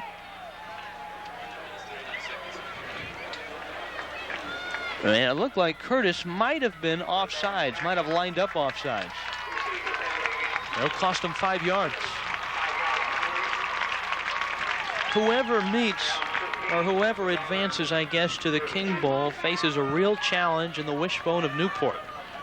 And there'll be real contrasting styles. Newport very methodical, and both of these teams fairly creative offensively. Curtis with the way they get the football to Mobley, and Richland obviously with Brian Edwards.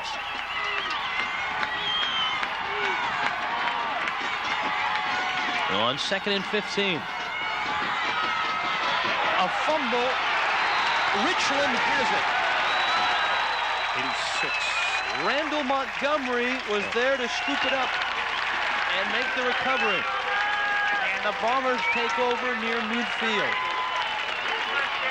Well, finally, a Curtis fumble bounces away. That's the 4th fumble and the first one that the Vikings have lost. This was a counter gap play by Curtis. And again, I don't know if Mobley's tired. It looks like a good handoff, and he just drops the ball here. And Mr. Montgomery makes the recovery, and turnabout's fair play right now. Edwards on 1st and 10, another quarterback draw, and he picks his way into Viking territory, a pickup of about 6 yards. I really believe the Curtis change in defense has created some problems for Richland. I notice now what they've run 2 quarterback trap draws.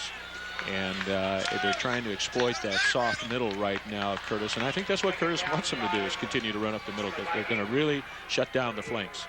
And you saw Randall Montgomery getting the congratulations for recovering the fumble. And then Richland 4 turnovers, and Curtis finally turning it over.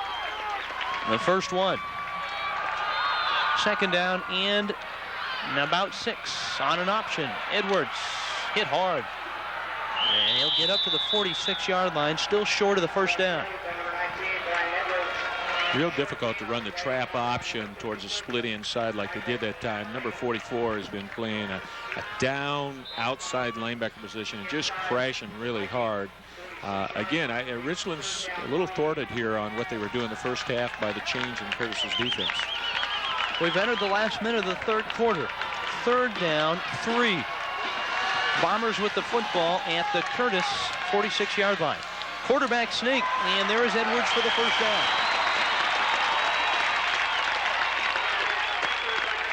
that may not have been the play called in the huddle. It might have just been communication with Edwards and his center, Greg Wistison. Yeah, Curtis, like I said, has gone to that 4-down line position at that front, and that leaves that center open. And Richland's always had that quarterback sneak as part of their offense. And, of course, the way Edwards can run the ball, that's like a fullback getting a dive play. 20 seconds left. Third quarter. 14-7. Richland trailing Curtis. Blitz coming. Edwards. He'll keep it again, and this time he stopped at the line of scrimmage. And that will do it for the third quarter of football here from Richland. They will change ends. One more quarter to play.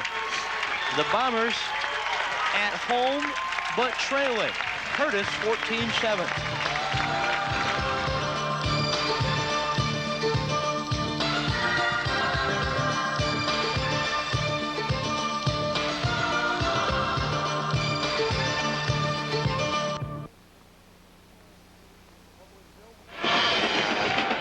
What was billed as an offensive show has turned into a defensive struggle. As we head to the fourth quarter, Curtis on top 14-7, a game that has been punctuated by turnovers. And Craig Beverland, you talked about it early in the football game, the old coach's axiom, defense wins football game, and it looks like that is held true here today. Another cliche to use, too, bend and don't break. I think there have been a lot of offensive stats, but they just haven't put it in the end zone. Of course, the turnover factor, as you alluded to, Rich, is the real reason why. We are dusting them all off here. We'll get through them all, Craig, before this game is over. Second down and 10. Edwards in trouble, as he's been in all day. Escaping, but not far enough. Back to the original line of scrimmage. Third down and about 10 now. Yeah, that was a screenplay, I believe, out to the right here, and Curtis read it very well. And, of course, then all he did was improvise from there. Cass Burrell there in your picture, number 22, the man that made the stop. Vikings have played very well. Their defense has done an excellent job of containing Edwards. He has scrambled, but not far enough, and he has created, but the points are not on the board. 14-7. Curtis on top. Third down and about 10 for Richland. It's knocked down, incomplete. Scott Scranton up to knock it down, and as you noted during the break, Curtis has adjusted Scranton, who started things as the nose guard. Yeah, excellent adjustment by the Curtis coaching staff at halftime here, and I believe the Richland coaching staff's picked it up here this third quarter and trying to do some different things here. Real cat and mouse game, a chess match, you might say, right now.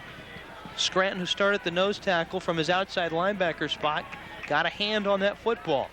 And in to punt is Matt Jenkins. So Lonnie Pearson and the Bombers will play field position and try to pin Curtis back near their end zone. Mobley is only back to his 15-yard line.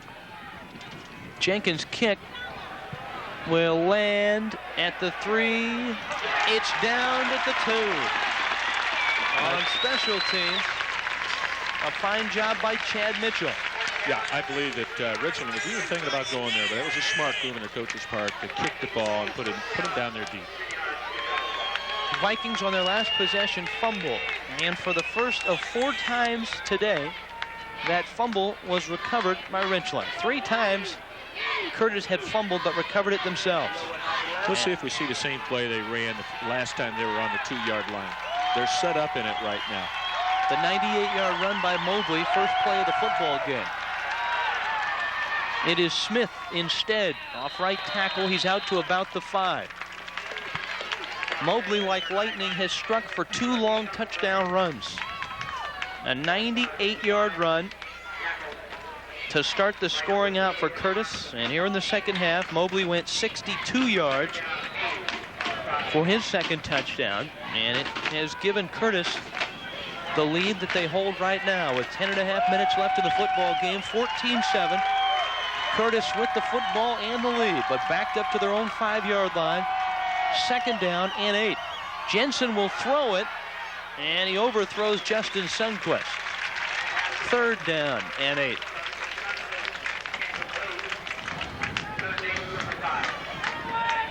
You look at Brian Jensen, the junior. He is not the highly touted Brian of the two quarterbacks. Brian Edwards has taken most of the accolades, and much deservedly so.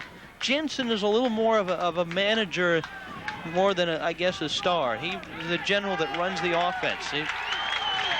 Handing off to Mobley. When he needs to, he can throw the football. 3 touchdown passes last week. In a real hole now, 3rd and 8. Go to Smith. He's got the first down, and he's all the way out across the 20. Brian Smith, the senior fullback. Real interesting call by the Curtis coaching staff. They do a lot of different things, and I believe they had an unbalanced line to the right here. And I couldn't see if it was an inside. Here we go. It wasn't unbalanced. And they ran the trap, got Richland overshifted. Excellent play by the Curtis coaching staff. That's the wide angle shot. You coaches like that time in and time out on the projector.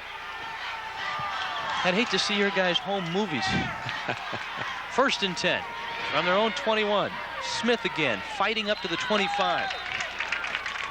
It's real smart, too, I think, to get the ball to Smith a little bit and rest Mobley. You can see when Mobley's not going to get the ball. He doesn't put his hand on the ground too much, and he's resting right now, but I got a feeling they're about ready to give him the ball. Curtis not only trying to get out away from their end zone, but also trying to eat up some clock, which is down to 9.5 minutes left in the football game. Curtis trying to get back to defend their King Bowl championship. Richland trying to live up to their #1 billing. 2nd and 6. Smith again fights his way out close to the 30. He's short of the first down by about 2 yards. It'll be 3rd down. Brian Smith. While Mobley's yards at times come like lightning, Smith, it's all hard work. Yes, I believe it was an inside trap again. Of course, they put Mobley in motion, and it always gets your attention. And they're trying to rest Mobley a little bit. And Smith is a quality running back, and they're giving him the ball right now. And maybe that size factor is having something to do with it right now. Brian Edwards hoping he can get the football back and have a chance to either tie it or win it. Brian Jensen calls timeout. So Curtis will stop the clock and talk it over. 8:43 left in this football game. The Richland Bombers trailing the Curtis Vikings 14-7.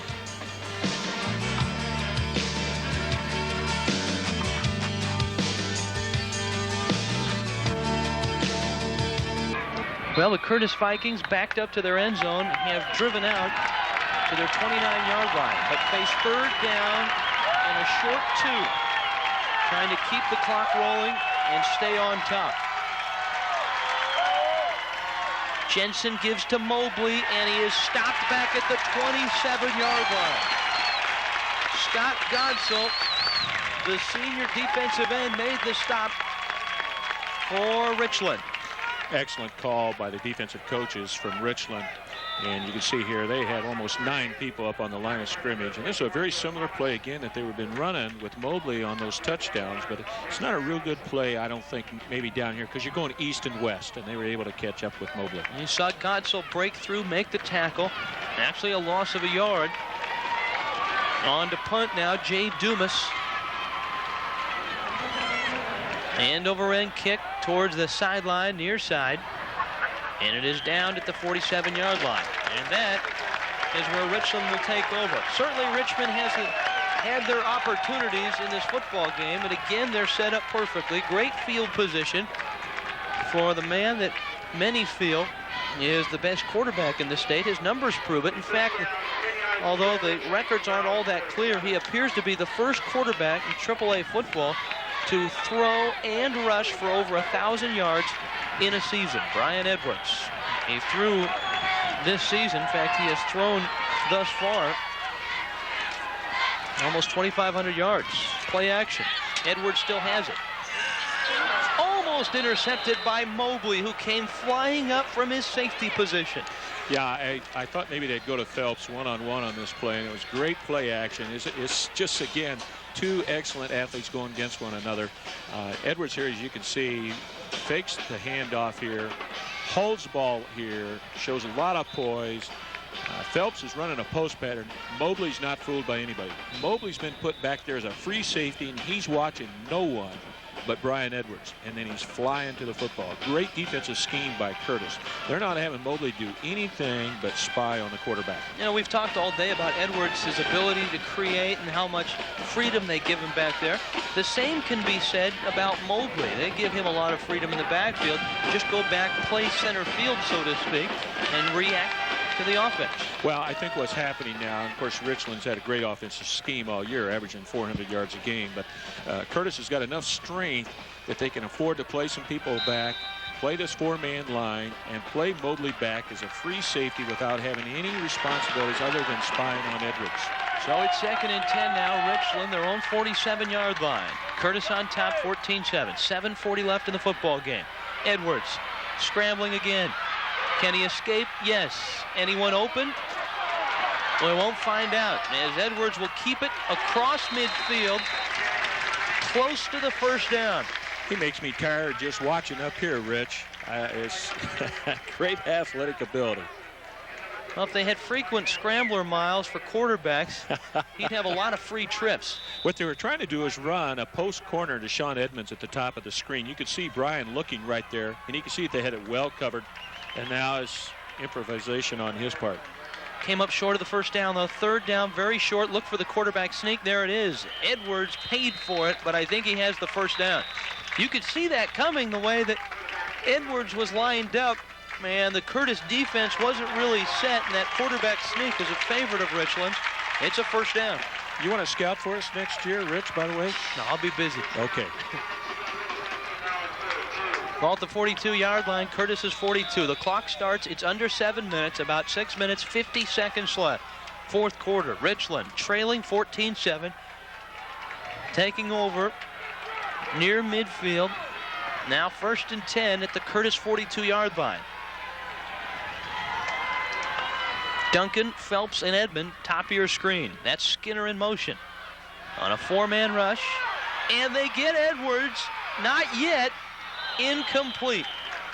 If this were the NFL, it would have been a sack a long time ago. On the blitz, Cass Burrell from his linebacking spot.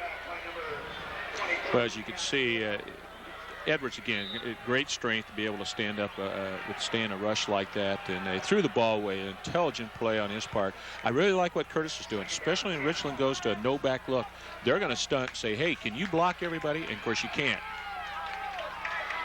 2nd down and 10. Skinner behind Edwards, who looks it over. Edwards in real trouble now. Chad Mitchell caught behind the line of scrimmage. This will be a big loss for Richland. A loss of almost 8 yards. And Edwards might have been better off throwing the football down the field than sending it back across the field. Well, it's easy to second guess up here. And, of course, he's trying to create, and this is what they've done all year. And they're trying to pop something on Curtis, and they're really having a difficult time. Curtis has just got a great defensive scheme this second half and has really bottled him up. And that loss, 8 yards, means it's 3rd and 18. 5:40 left in the football game. If they can get Phelps out here one-on-one, and they've got it right now, I wouldn't be surprised. Now they've got a spread look, and they got Phelps out here one-on-one. Let's see if they go to it. Bottom of your screen. Edwards going for Phelps near sideline. No. Just couldn't come down with it. It looked like Tobin stopped a little bit on his pattern. I couldn't tell if the wind maybe played tricks with the ball or not, but it's not like Tobin. Here we go. Again, they got 3 receivers to the left, and they're trying to get an isolated one-on-one with Tobin Phelps. Excellent call by the Richland coaching staff. And this is a deep post corner. Not a real tight spiral either. No, and almost. And Tobin's been making catches like that all year. Well, into punt now, Matt Jenkins. 4th down and 18. Mobley is back to his 15-yard line. And Richland, after 1 first down, is stopped. Spiraling kick. Mobley makes the catch into the end zone. They'll mark it where? Touchback. Wow, Mobley, I thought, caught it at the 2, and his momentum took him into the end zone. Not a real good decision by the youngster, and I'm sure that's something that the coaching staff for Curtis will talk with him about after they watch the films of this one. Well, yes, and nice catch, though, and it's an excellent call by the officials. The crowd's booing here a little bit, but if the momentum of the ball carries in the end zone, it goes back out to the 20. So if the momentum carries you into the end zone, it goes back to the 20. Exactly. High school rules are a lot different than collegiate and NFL on that type of thing. There's Mobley, catch at the 3, momentum into the end zone. All right. Craig Beverland, I'll take your word on it. First down, Mobley gets it. He's hit by Joe Thomas at the 22-yard line.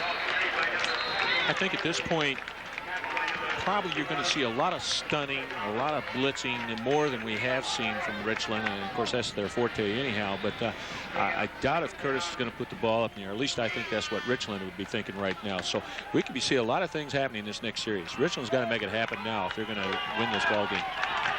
Curtis trying to run clock. 4:50 left, fourth quarter. The Vikings leading Richland 14-7. Smith straight ahead, not much there.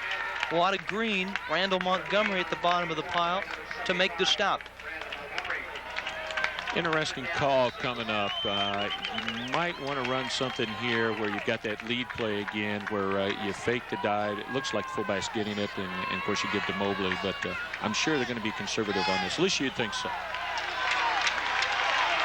Mobley lined up as a slot.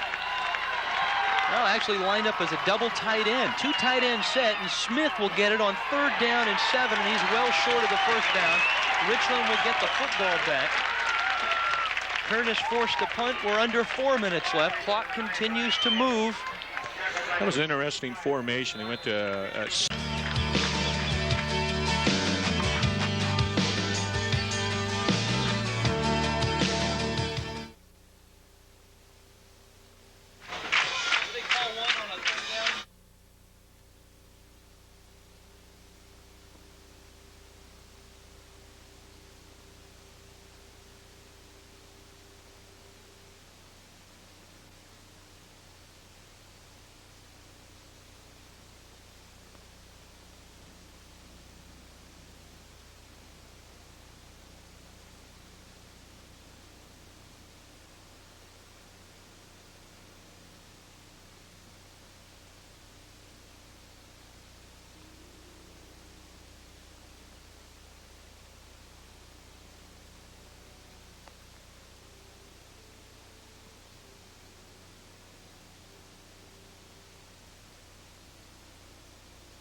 Jay Dumas back to punt. Curtis will give it back to Richland with 3.5 minutes left, and it will roll dead at the 48-yard line. Very similar to the last spot that Richland started their last drive. All right, Craig Beverland, if you're in Lonnie Pearson's shoes, your offense has been unable to generate yards and points in the second half. You've got 3.5 minutes left. You need 7 points to send it at least to overtime. What do you do?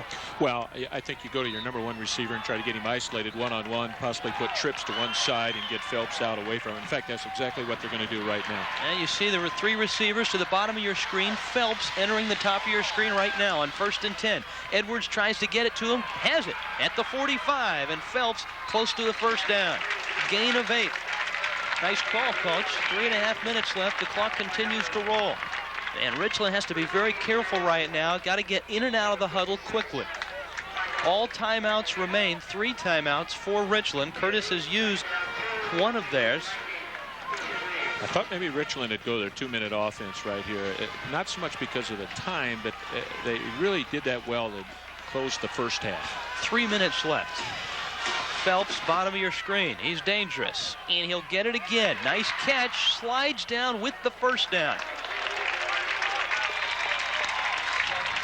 That will stop the clock to move the chains. 2 minutes, 51 seconds left in this semifinal playoff game. The winner to Seattle in the King Bowl next week to face Newport of Bellevue. Curtis a 14-7 lead, but Richland inside the Curtis 40. What this formation has done for Richland, and is what it's doing against Curtis, is taken Mobley out of that free safety position. Now they're changing up a little bit. They're going to a zone look, totally. Edwards with time. will keep it himself.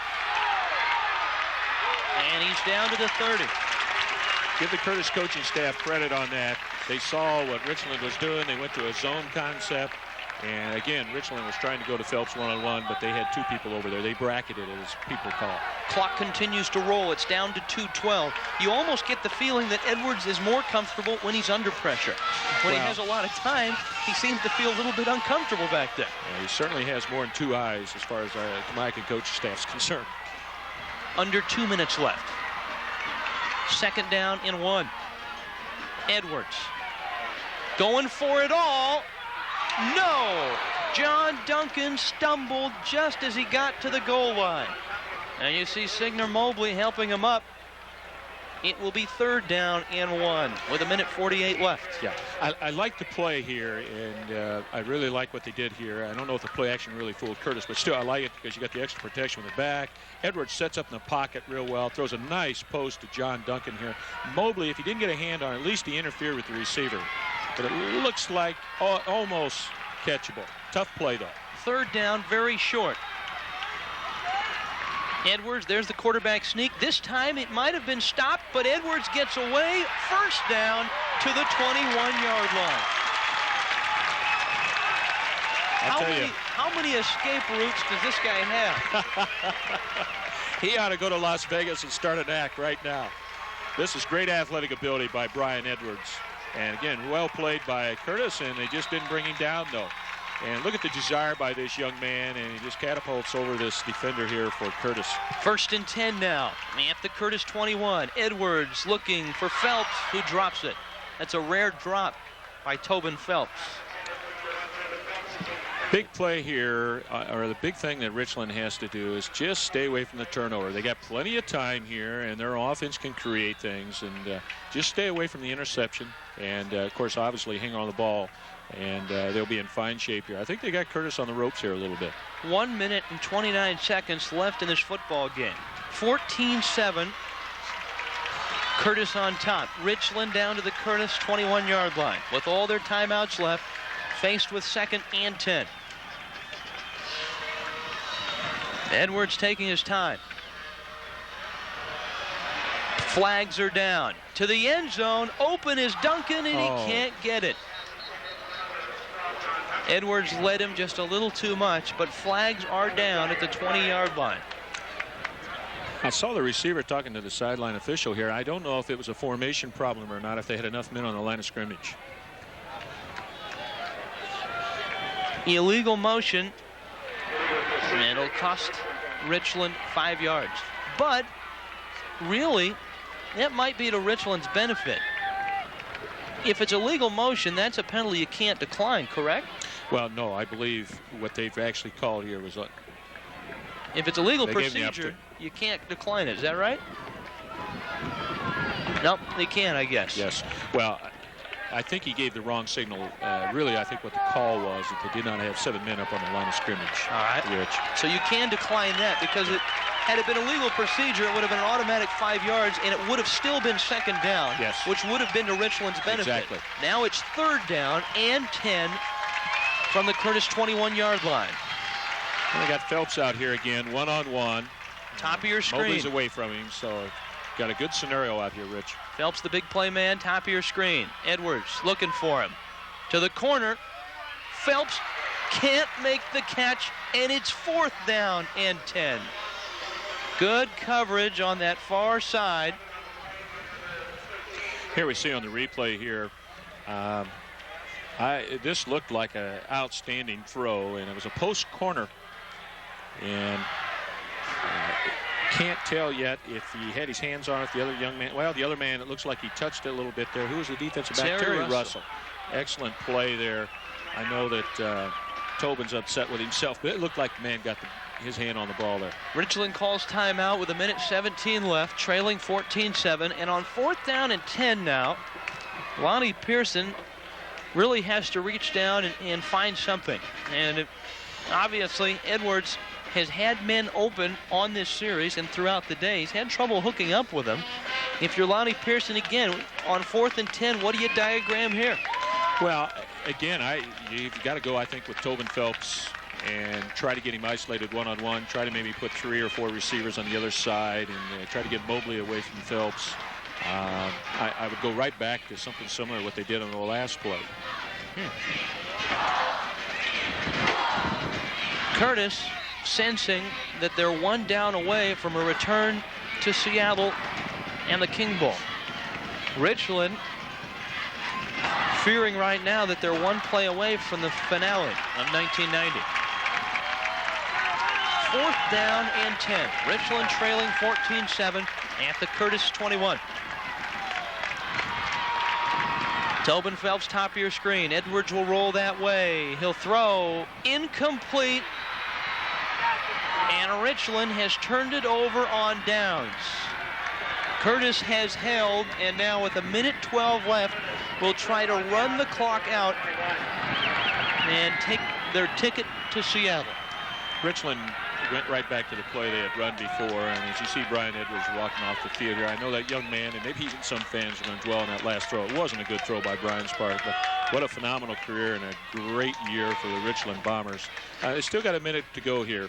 Got to hang on the ball. And I believe they have 2 timeouts left. Yes. And remember, Curtis has fumbled 4 times today, although only 1 of those was recovered by Richland.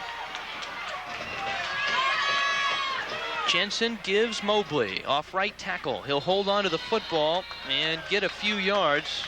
Ball squirts loose, but Mobley was down.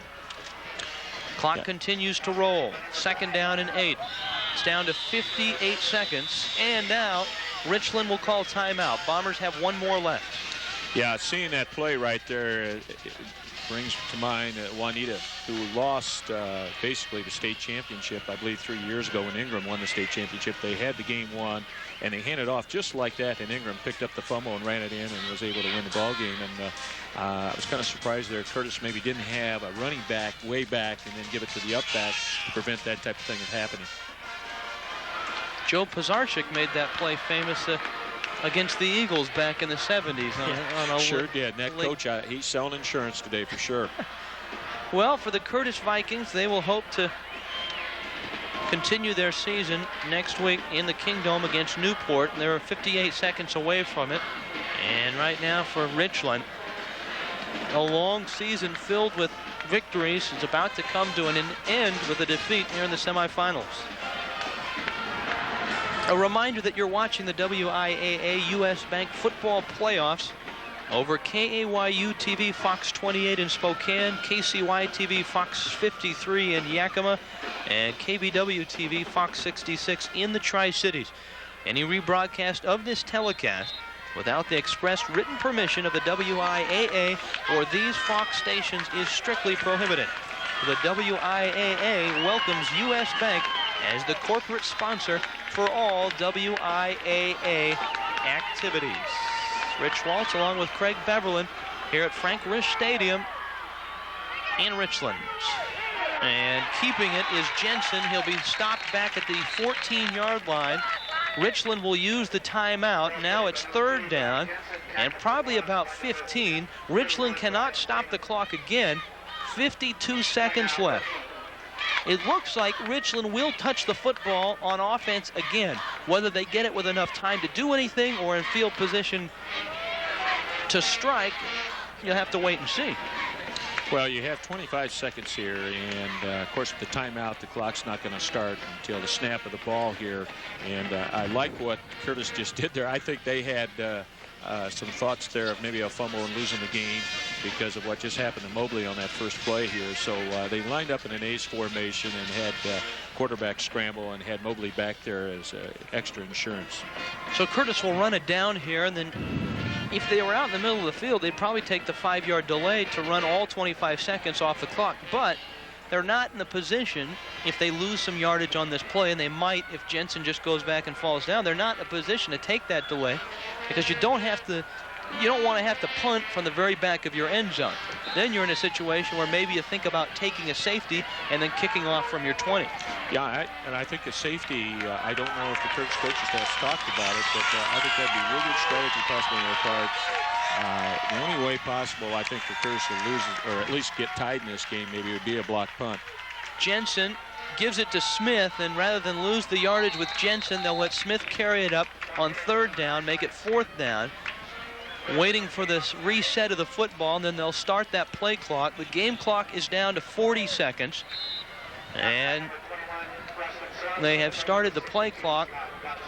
So right now, the Vikings, it looks like they're going to keep their offense on the field and take a 5-yard delay on 4th down and 13 with 20 seconds left.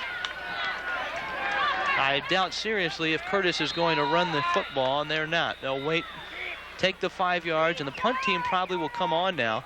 The clock is stopped with 14 seconds left. Got to come for the ball. I really believe that they're going to come after that ball, and we'll see what happens on this. The other scenario could be, Rich, to call a fair catch, and, of course, line up on the ball after the fair catch and give yourself possibly 2 plays. I think there's still that possibility. And you got to remember, if they allow Curtis to kick and they're not going to rush the punter, he's going to be kicking against the wind. So if the punter is not rushed, obviously you don't take the safety. Right. Curtis is going to call timeout and talk this over right now, because they want to make sure that they don't, in these last 14 seconds, dash the dreams of these youngsters in a situation where it can get pretty risky, especially when you're kicking your own end zone. If you fumble the snap, or if it's blocked, it can be recovered for a touchdown, and suddenly it's a 14-14 football game. Well, if you look, I kind of like your thought maybe on the safety. If you took the safety right now, you'd make it 14-9, and then you'd get the kick from the 20 and kick the ball on the ground. And again, as soon as the ball's touched, you're using up a lot of time. It'd really be tough, I think, for Richland to come back from that. But we'll see what happens. Maybe take the snap, let the punter run a few seconds off, step out of the end zone, then punt it from the 20-yard line, or a free kick maybe, because then Richland still has to get in the end zone for a touchdown. A field goal, if you take the safety, is not going to beat you. But I'm sure Bob Lucy right now is looking at the checklist and saying, all right, what are our options? What do we want to do? And he will decide. He certainly knows best. He is the defending state champion, trying to get back to the King Bowl and defend that title. There you see Lucy returning to the sideline. Lonnie Pearson heads back to his sideline. And in the end zone right now, Jay Dumas. He'll take the snap and he'll take the safety. He'll run some time and run out of the end zone. He ran 5 seconds off the clock, took the 2 points, so it's now 14-9. And Curtis will kick off or punt. They have the option from their 20-yard line. 9.7 seconds left. Yeah, I like the call, because if they had punted the ball, you know, again, punting against the wind, Richland might have gotten the ball on the 35, 40-yard line of Curtis and would have been within striking distance. Now you punt or kick off from the 20, and Richland's going to be deep in their territory, and it just makes it so much more difficult to get that 6 points. 9 seconds left in this football game. Curtis will kick it. Now the clock will start when the receiver touches the football. Is that correct? Exactly. On a free kick? And it's the same with the kickoff. This is real tough here. It's a special teams play again, of course, and you can go over and over these things, but you got a lot of young men out there, and if they kick the ball on the ground, you get maybe a reserve lineman or whatever. They'll try to pick the ball up and run with it, and then the game ends. Well, Lonnie Pearson right now he is pulling all the stops out. Brian Edwards is back to return this kick. Edwards is back with Sean Edmonds. I'd be very curious to see if maybe they have a pass play off this, because you can throw the ball off this. You can lateral some it. Kind of lateral, yes. Who knows what will happen? This may be like the Stanford-Cal game from a few years back. Or if it's a shallow kick, have someone grab it and just stop the clock. Well, that's the important thing. If they're schooled up on that, and of course this is a real tense moment for these young men. Curtis with 9 seconds left, kicking off in a 14-9 lead from their own 20-yard line. Edwards is back along with Sean Edmond.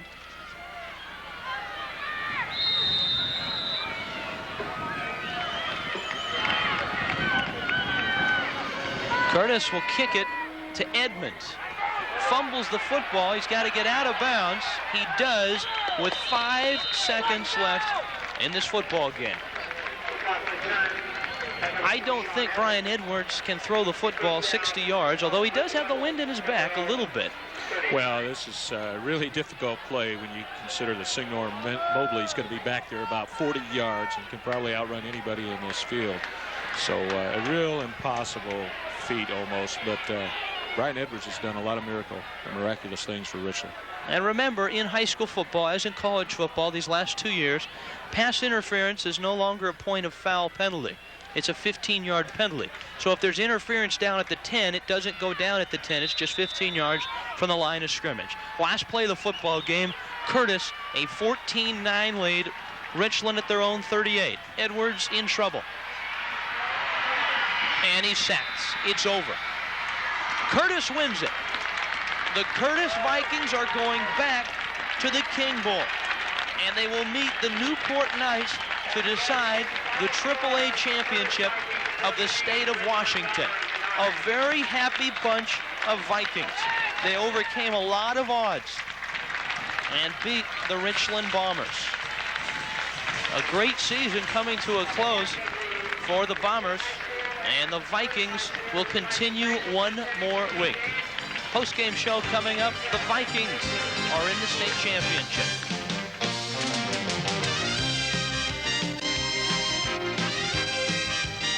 Vikings have advanced to the state championship. They will meet Newport, defeating Richland here in the semifinals. 7-7 at half. Craig Beverland, Curtis got on the board in the first half like lightning, with Signor Mobley going 98 yards, and it was just as quick when he went 62 yards with the second touchdown and the go-ahead touchdown early in the second half. Yes, identical play, I believe, as they ran the 98-yarder. And Mobley here, just an outstanding athlete here. And Chad Mitchell was one of the better athletes in the Big Nine. Missed him there. He shook him off. And Signor Mobley is everything that they say he is. And Mobley right now telling reporters that he will be in the Kingdom next Saturday. You will be also here on the Fox Sports Network as we will carry the King Bowl. The winner of this game, of course, the Curtis Vikings will take on Newport in the Kingdom next Saturday for the high school championship. That's live here Saturday night, 8 o'clock, right here on Fox. Well, for Craig Beverland and for all of our crew here down in Richland, a final score, Curtis winning it by a score 14-9 over Richland. I'm Rich Waltz. Join us next week for the King Bowl. Until then, good night from Richland.